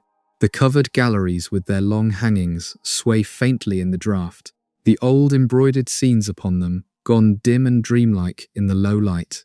Everywhere you wander in the sleeping castle, there is this same deep peace, room after room of it, the whole vast building given over to the night and to rest, and out past the courtyards, down a steep path to the edge of the great lake. And there is a little boathouse where the first-year students arrive each autumn, and it is one of the most peaceful places of all on a night like this. The small boats lie tied up and rocking gently against the dark water, knocking softly together now and then, the only sound. The lake laps softly at the wooden landing. The great castle rises up behind and above, all its windows glowing, its reflection shattered and remade endlessly on the moving water. You could sit on the edge of that landing in the dark with your feet above the cool water and watch the lights of the castle ripple on the lake and feel nothing in the whole world but calm. The water is patient. The night is soft. The castle holds its warm light above you, and the lake holds its cool dark below, and you are held gently between them, in the quiet, with nowhere to be and nothing to do but rest. So let that quiet seep all the way into you now, the quiet of the library and the hospital wing, and the moonlit cloisters and the gently rocking boats. Let it slow your breathing further still. There is a warmth around you, real warmth, the warmth of your own bed and your own blankets gathered close, and you can sink into it now the way the embers sink into the grate as a fire burns down, settling, softening, glowing low and steady and content. Each breath is slower than the last, each muscle a little looser. The day is fully behind you now, set down and gone, and there is nothing ahead but the long soft dark and the deep good sleep that is already beginning to gather at the edges of you, patient and gentle, waiting to carry you under whenever you are ready to let go. Perhaps, as you lie there, a soft rain begins against the windows, the way it so often does in that part of the country, and there is no better sound to fall asleep to than rain on old glass while you lie warm and dry within. Picture it falling over the castle, soft and steady, pattering on the great windows and the slates of the roofs, streaming gently down the panes, drumming its small, endless rhythm on the towers and the courtyards and the dark grounds below. The lake dimples all over with it. The forest drinks it in. The gargoyles let it run off their stone faces in thin silver threads, and inside, behind thick walls that have kept out 1,000 years of weather, everyone sleeps on undisturbed, only the sound of the rain reaching them, that soft grey hush that wraps around a sleeping house and makes the warmth within feel warmer still. You are inside that warmth now. The rain is out there, and you are in here, dry and held and safe, and the sound of it is a lullaby as old as the castle itself, asking you only to let go and sleep. And if a far-off roll of thunder moves through the night, let even that be gentle, a deep, soft sound rolling away over the distant mountains, harmless and slow, the storm passing somewhere far off and doing no harm to anyone. The castle has stood through 10,000 storms. It does not mind one more. Its great stones hold steady, its fires burn on, its sleepers sleep, and the thunder only deepens the cozy safety of being warm and dry inside, while the weather does what it likes outside the walls. There is an old comfort in that, as old as people and houses, the comfort of shelter, of being held safe and snug while the wild night passes harmlessly by, and you can feel it now, that deep contentment, the bone-deep ease of being exactly where it is warm and safe, while the rain falls and the far thunder rolls away to nothing. The fire in the grate has burned down low now, just a soft bed of glowing coals, ticking gently as it settles, throwing the faintest warm light across the dark room. The candles have guttered out one by one. The portraits have stopped their murmuring and gone to sleep in their frames. The staircases have come to rest. The whole castle has gone as quiet as it ever goes, breathing its slow stone breath in the dark, and every sleeper in it has sunk down past dreaming into the deep stills place below, where there is no story and no danger and no day to come, only rest. And you are sinking down there too now, slow and gentle, past your thoughts, past the last images of the story, past the rain and the fire and the warm, dark room, down into the deep, soft quiet at the bottom of the night, where everything is calm, and everything is safe, and everything at last is well. There is a covered wooden bridge that crosses a deep gorge on the way to the castle, and it is a fine, quiet place to picture yourself standing at this hour, leaning on the old worn rail in the dark. Below, far below, a stream runs over stones, its sound coming up faint and soft through the night air. The wind moves gently through the long covered span, stirring the old timbers, carrying the smell of pine and cold water and snow. The mountains stand black and silent all around, and the castle glows warm at the far end of the bridge, every window lit, waiting. There is no one else about. There is only the dark, and the soft, far sound of the stream, and the gentle wind, and the warm lights ahead, and the deep, good quiet of a mountain night. You could stand there a long while in the dark and the cold, sweet air, and feel nothing in the whole world but peace. The kind of peace that comes in high, quiet places at night, far from everything, safe and small beneath the enormous, patient sky.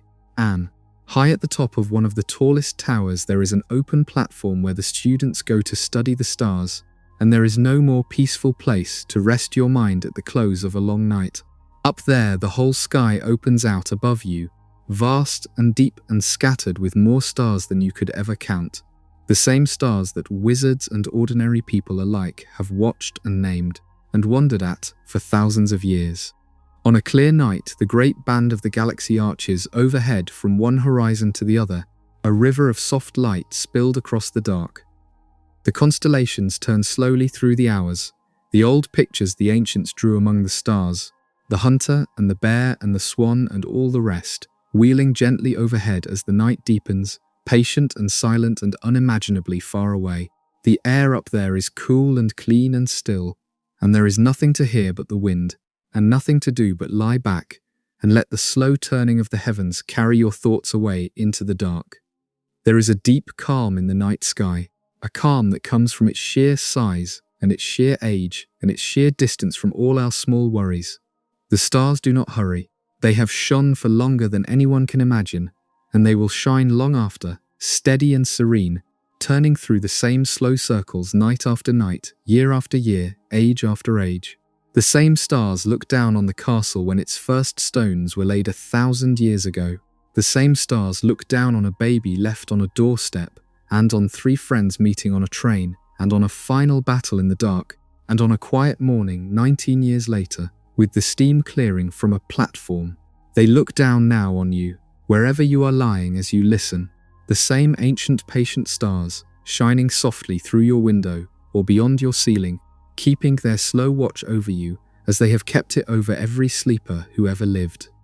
There is comfort in their constancy, in knowing that whatever else changes, the stars wheel on, calm and bright and unhurried, holding the whole sleeping world gently in the dark. Let your mind rise up to them now and rest there a while, far above the castle, far above the grounds, far above every small thing of the day, out among the quiet stars where everything is still.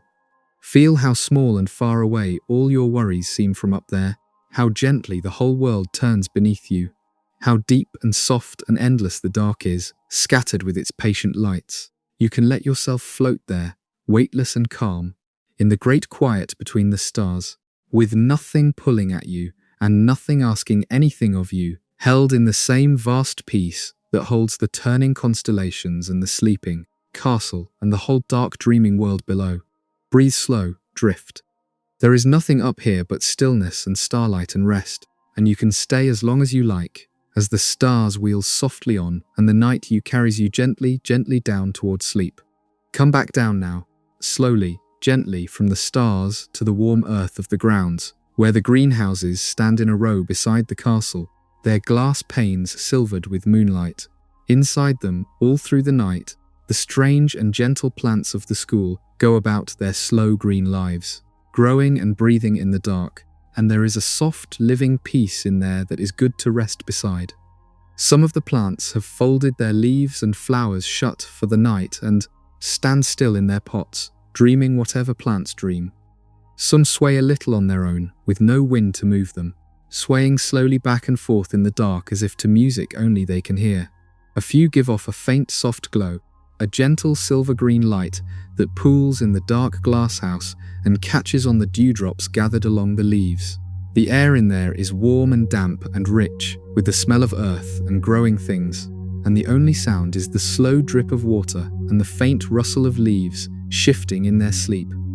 There is something so restful in growing things, in their slow, patient, unhurried way of being, asking nothing, hurrying nowhere, simply growing on softly in the dark, whether anyone is watching or not. The great old trees of the grounds stand rooted and calm under the stars, their leaves whispering softly, their roots deep in the cool earth, patient as the castle itself. The grass grows slowly in the dark, the moss spreads slowly over the old stones. The flowers in the courtyards open and close with the days, unhurried, content, all of it growing on gently through the night, alive and calm and at peace, part of the same deep stillness that holds the sleeping castle and the wheeling stars and the dark soft grounds. You can feel yourself part of it too now, part of the slow calm breathing of all living things at rest. Your own breath slow and deep, your own body settled and still, growing heavier and softer and more peaceful with each slow breath. sinking gently towards sleep, like a plant folding its leaves for the night, and the moon moves through it all, through the long, slow turning of the months, full and bright one week, and a thin silver thread the next, rising over the mountains and pouring its soft light down across the lake and the lawns and the glass of the greenhouses, and the old stones of the castle. Some nights it is a great round lamp hung over the grounds, lighting everything silver and clear. Some nights it is only a sliver, and the dark is deeper, and the stars shine all the brighter for it. Always it moves on, slow and patient, through its old familiar phases, marking the soft passage of time over the sleeping school, watching over the grounds as it has for 1,000 years. Let its gentle light fall over you now too, soft and silver and calm, the same old patient moon that has watched over every sleeper who ever lived, pouring its quiet light down over you as you settle deeper into the warm dark, carrying you gently onward toward the deep good sleep that is waiting. Far below the sleeping towers, deep beneath the great hall, the kitchens glow warm and golden all through the night, and there is no cozier corner in the whole castle. They are vast, these kitchens, with great hearths and long scrubbed tables and copper pots hanging in gleaming rows, and the small kindly creatures who keep them never quite stop their gentle work, even in the small hours. They move softly about in the warm golden light, tending the low fires, kneading the bread that will rise overnight to be baked for the morning, stirring the great pots of soup that simmer slow and patient until dawn. The air down there is thick and warm and wonderful, full of the smell of fresh bread and wood smoke and herbs and slow cooking, good things. The smell of a kitchen that loves the people it feeds. It is the smell of being cared for, of warmth and plenty and home, and it drifts up faintly through the sleeping castle and settles over the dreamers, like a soft, warm blanket. There is a deep old comfort in a warm kitchen at night, in knowing that somewhere below you, while you sleep, gentle hands are keeping the fires lit, and the bread rising and the soup simmering, making ready the warmth and the plenty of the morning to come. It is the comfort a child feels half asleep upstairs, hearing the soft sounds of a loved one moving about the kitchen below, knowing that all is well and all is cared for, and there is nothing to do but sleep. Let yourself feel that now, that being cared for, that warm certainty that the morning will come gently, and there will be warmth and plenty in it, that the fires are tended and the bread is rising, and you need do nothing at all but rest. The castle is looking after its sleepers, the way it always has. The warmth is rising up from below. You are held and fed and cared for, and you can let go completely now, and sink down into the warm golden safety of it, all the way down into sleep. And while you drift, let the snow come, the way it comes so often over that castle in the deep of winter, falling soft and slow and silent out of a dark sky. It begins with a few flakes drifting down past the glowing windows, turning gold for a moment in the candlelight before vanishing into the dark below. Then, more and more, until the air is full of it, a slow silent fall of white drifting down over the towers and the courtyards and the wide dark grounds. It settles on the battlements and the windowsills. It smooths the lawns to a clean soft white. It piles gently on the branches of the forest and caps the old stone gargoyles with soft white hats, and lies thick and undisturbed across the frozen edges of the lake.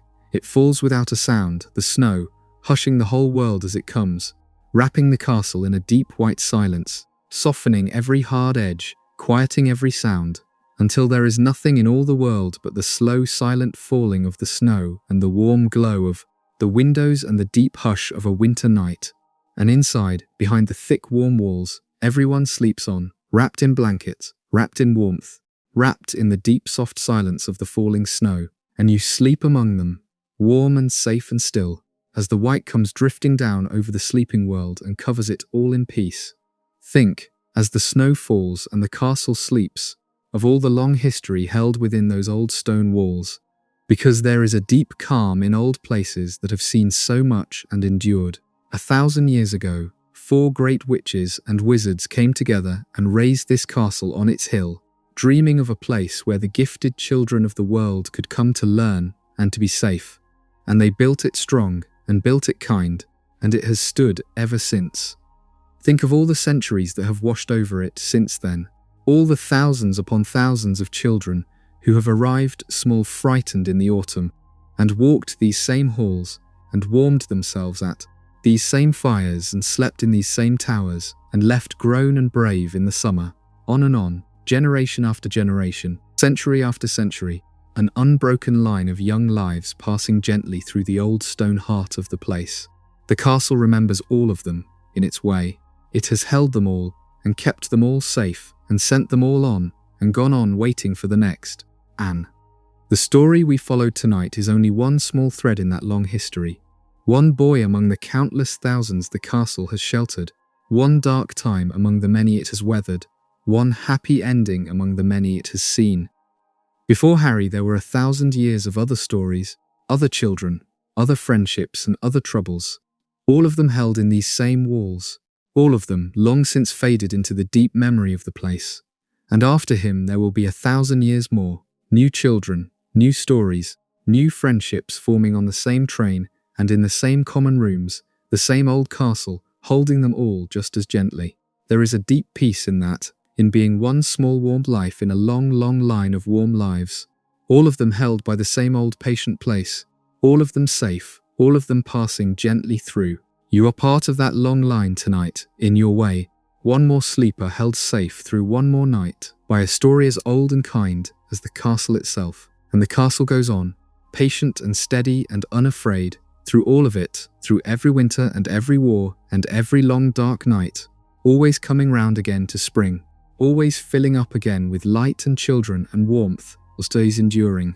It is still there now in your mind, glowing on its hill under the falling snow, full of sleeping children, warm and safe and old and kind, exactly as it has been for 1,000 years and exactly as it will be for 1,000 more.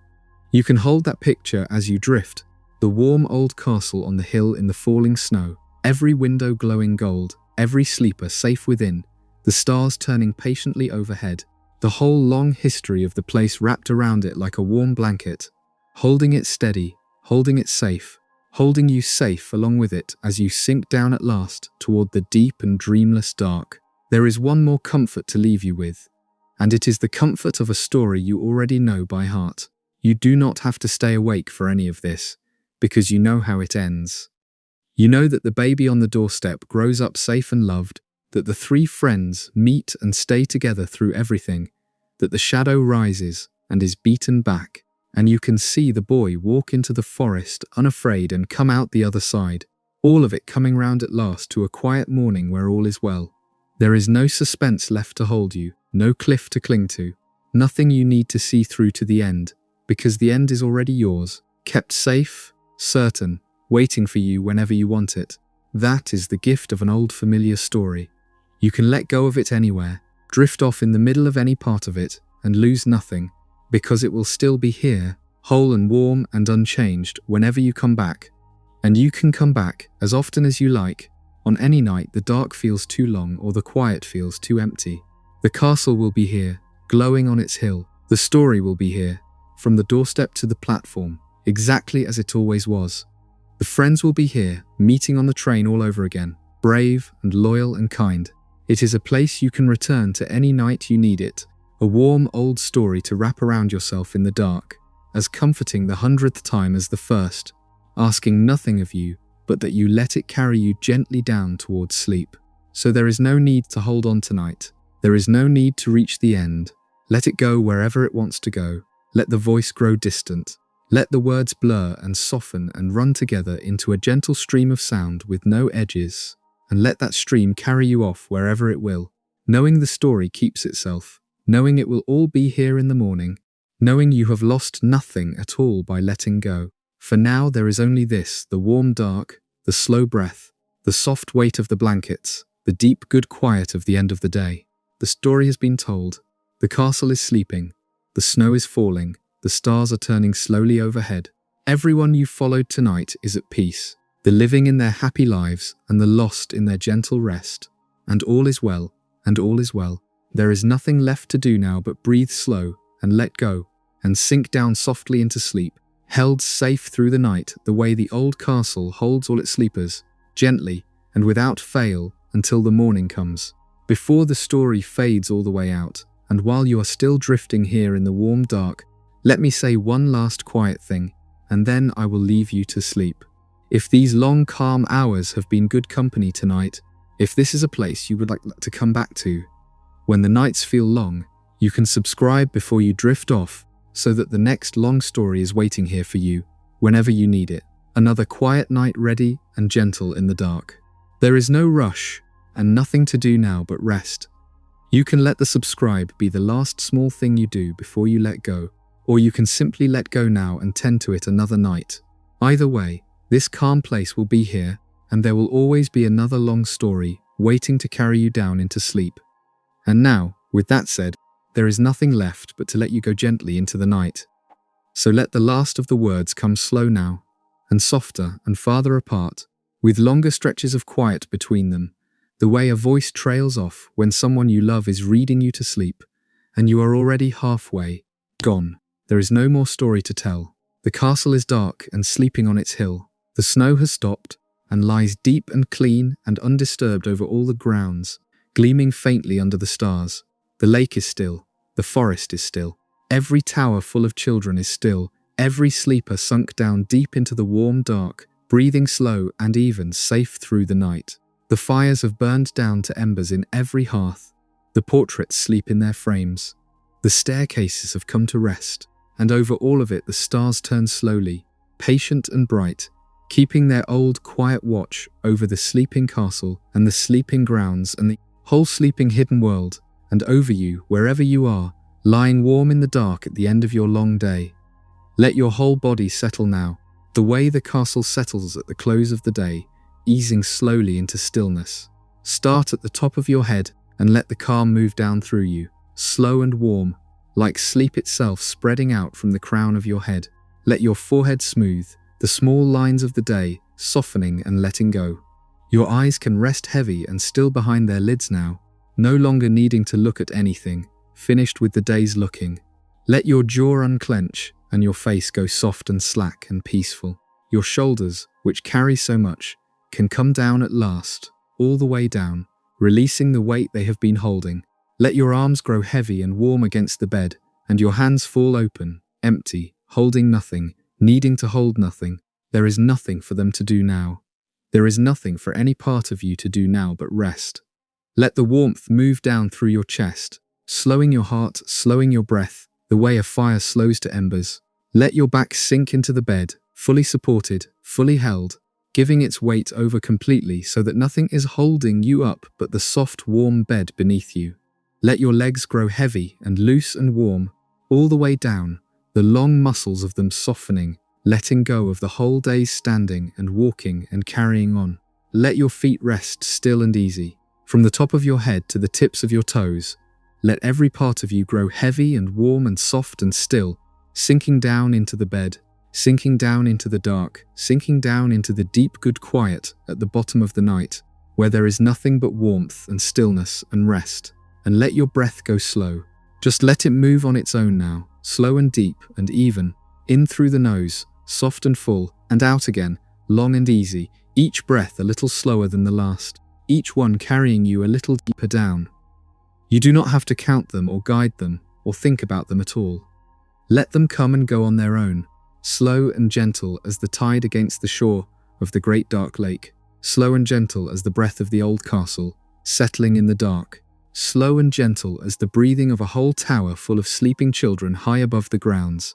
In and out, each breath slower, each breath softer, each breath carrying you farther down into the warm dark, closer and closer to sleep, until the breaths and the dark and the warmth all run together into one deep, gentle stillness, and there is nothing left to do, and nowhere left to go, and nothing left to be but asleep. If there are any thoughts still moving through your mind, any small leftover pieces of the day still turning over, let them go now, one at a time, the way the owls lift off from the tower one by one and fly out silently into the night. You do not need to hold any of them. You do not need to finish any of them. Whatever the day left undone can wait for the morning, and the morning will come gently, and there will be time enough then. For now you can let each thought rise up softly and drift away into the dark, growing smaller and fainter, until it is gone, and then the next, each one lifting off and flying away into the deep soft night until your mind is as quiet and clear and still as the dark grounds under the stars, with nothing moving across it but the last few thoughts drifting off to wherever thoughts go, when the day is finally done. And let my voice drift away too now, growing softer and farther off, becoming just a gentle sound at the edge of the dark, no longer something you need to follow or listen to, only a low warm murmur out at the edge of sleep, like the sound of someone moving softly about a warm house while you drift off upstairs, like the sound of rain on old windows, like the sound of a fire settling in the grate. You do not need to catch the words anymore. You do not need to make any sense of them. Let them run together into a soft, warm stream of sound, and let that sound hold you the way the warm bed holds you gently, asking nothing, while you sink down past it into the quiet below, where there are no words at all, only the deep, soft dark and the slow breath and the warmth and the rest. You are safe now, as safe as any sleeper in any tower of that old castle on the hill. The doors are shut against the night, the fires are tended, the stars are keeping watch. Nothing can reach you here in the warm dark. Nothing needs anything from you. There is nowhere you have to be, and nothing you have to do, and no one you have to be awake for. The whole long day is behind you, set down and finished, and the whole long story is told, and there is nothing left in all the world but this warm, safe quiet, holding you gently, carrying you slowly down into the deep good sleep that has been waiting for you all along, patient and soft and kind, ready to take you the rest of the way whenever you let it. Let your mind sink for a while into the deep waters of the great lake, because even down there, far below the still black surface, the night is calm and the world is at peace. Down through the cool dark water, past the drifting weeds and the slow silver fish, there is a whole quiet world settling for the night, the way the castle settles above it. The water grows darker and cooler as you sink, and stiller, the surface far above now only a faint, pale shimmer of starlight, and all around is the deep green-black calm of the lake at its heart. The giant squid drifts somewhere in the dark, vast and gentle, trailing its long arms slow through the cool water, harmless and half asleep. Schools of small fish hang nearly motionless in the dark, swaying together a little with the slow movement of the water, and down near the bottom, among the rocks and the waving weed, there is a village of the mer-people, their rough stone dwellings dark and quiet now, their gardens of lakeweed swaying gently, their strange music stilled for the night, all of them resting in the deep, cool dark, just as everyone rests above. There is a great stillness in deep water, a calm unlike any other. The calm of a place where nothing hurries and nothing is loud and everything moves, slow and soft and gentle. No wind reaches down there, no noise reaches down there. There is only the cool dark water, holding everything in its slow embrace, and the faint far shimmer of the stars on the surface high above, and the deep patient quiet of the lake at rest. You can let yourself sink into that stillness now, down into the deep cool calm, weightless and held, drifting slow and gentle in the dark, the way the great squid drifts, the way the silver fish hang swaying in the deep, the way everything in the deep water rests in the slow cool quiet of the night. Down there nothing can reach you and nothing can hurry you, and there is nothing to do but drift and sink and rest, slow and soft and deep, in the gentle dark at the bottom of the still black lake, under the faraway stars. Listen too, to the soft sounds of the castle at night, because they are gentle ones, the kind that lull rather than wake. There is the low sound of water somewhere, always somewhere, the lake lapping at its shore far below, a fountain trickling in a moonlit courtyard, rain in the gutters, the slow drip of melting snow from a high ledge.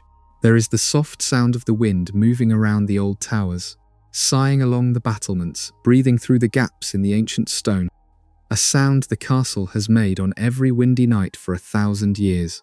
There is the faint creak and settle of old wood and old stone easing in the cold, the small, comfortable sounds an old building makes as it cools and rests, like an old house turning over in its sleep. Far off, a clock tower marks the hours, soft and slow, the deep notes rolling out across the grounds and fading gently into the dark, marking the slow, safe passage of the night, and under all of it the deep silence, the great soft quiet of a sleeping place. The kind of silence that has a texture to it, warm and full and gentle, wrapping around you like a blanket. These are good sounds to fall asleep inside, the old soft sounds of a safe old place at rest, and you can let them carry you down, water and wind and the slow far bell and the deep warm quiet beneath. And think of the empty places of the castle and the grounds, the wide open spaces that lie still and peaceful in the dark, with no one to fill them. Because there is a calm in emptiness at this hour too. The great Quidditch pitch lies silent under the stars, its tall hoops standing dark against the sky. It stands empty, the field below smooth and still, where it roared with 100 voices on a bright afternoon. All of that noise and motion gone now, the whole great oval given over to the quiet and the dark and the slow drift of the stars overhead. The long entrance hall lies empty, its great doors shut against the night, the wide marble stair rising up into shadow, the flagstones cool and silent. The courtyards stand empty in the moonlight, their fountains whispering to no one, their arches throwing soft shadows across the stones. The covered bridge stretches dark and still across the gorge, the wind moving gently through it. Everywhere across the sleeping castle there are these wide, still empty spaces, resting in the dark, asking nothing, holding nothing but moonlight and shadow, and the deep good quiet of the night. And there is a calm in them, a vast and gentle calm, that you can sink into now as you drift, letting yourself grow as still and empty and peaceful as a moonlit courtyard at the deep middle of the night, and let the long hours of the night pass slow and gentle over you, the way they pass over the sleeping castle, unhurried and safe. The deep middle of the night is the quietest time of all, when even the owls have mostly come home to roost and the world is at its stillest, and there is a great peace in it, the peace of the hours when nothing happens, and nothing is asked, and everything simply rests. The castle keeps its slow watch through them, hour by hour, its fires banked, its sleepers deep in sleep, the stars wheeling patiently overhead, the night, carrying everyone gently toward the far-off morning. You do not need to wait for the morning. It will come on its own, soft and grey and gentle, long after you have sunk down past all of this into sleep. For now there are only the long calm hours of the dark, holding you safe, asking nothing, carrying you slow and gentle through the night the way the lake carries a drifting boat, the way the dark carries the sleeping castle, the way sleep itself is carrying you now, softly, deeper and deeper, toward the rest that is waiting. Feel one more time how completely safe this warm dark is, how nothing in it asks anything of you. The whole long story is behind you now, all its danger spent, all its hardship past, come round at the end to peace, and you can rest inside that peace, the way the castle's sleepers rest inside its old stone walls. No part of the story can reach you here to trouble you. No part of the day can reach you here. There is only the warm dark, and the slow breath, and the deep soft quiet, and the gentle certainty that everything, in the end, came right, that all was well, that the morning will come softly and find you rested. Let that certainty hold you now, warm as a blanket, and let it carry you the last little way down into sleep. Hold the warm old castle in your mind one last time as you go, glowing softly on its hill in the dark, every window lit gold, snow lying clean and deep across its grounds, the lake a still black mirror at its feet, the forest dark and calm beyond, the mountains standing silent all around, and the great wheel of stars turning slowly overhead. Inside it, everyone is sleeping. The brave house sleeps high in its tower behind the curtains of its four-poster beds. Down near the kitchens, the loyal house sleeps snug and warm. Up beneath its painted stars, the clever house sleeps, and the cunning house sleeps, to the soft green light of the lake against its windows. Portraits sleep in their frames, staircases rest on their hinges, suits of armor stand silent in the dark, and even the ghosts have drifted off to wherever ghosts go to rest. The whole great castle breathes its slow stone breath, full of warmth and full of sleepers, safe and old and kind, holding all of them gently through the night, as it has held 1,000 years of sleepers before them. And the story that lived inside those walls is finished now, told all the way through, from the cold doorstep where it began to the bright platform where it ended, and it has come round, as the best stories do, to peace. The orphan found his family, the friends stayed true, the shadow was beaten back, the lost were honoured, and the living were happy, and the world was made safe again, and all was well.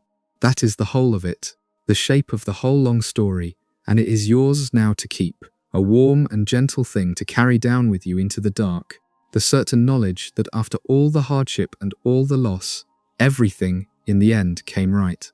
There is no better thought to fall asleep on than that one. After everything, all is well. After everything, the morning comes gently.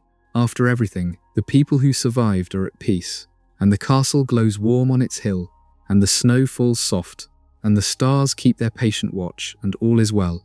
So rest now. There is nothing more to do, and nowhere more to go. Anne, the night is long and gentle, and it is holding you, and it will hold you all the way through to morning. Let the last of your thoughts go soft and dim. Let the warm dark close over you like deep water, slow and kind.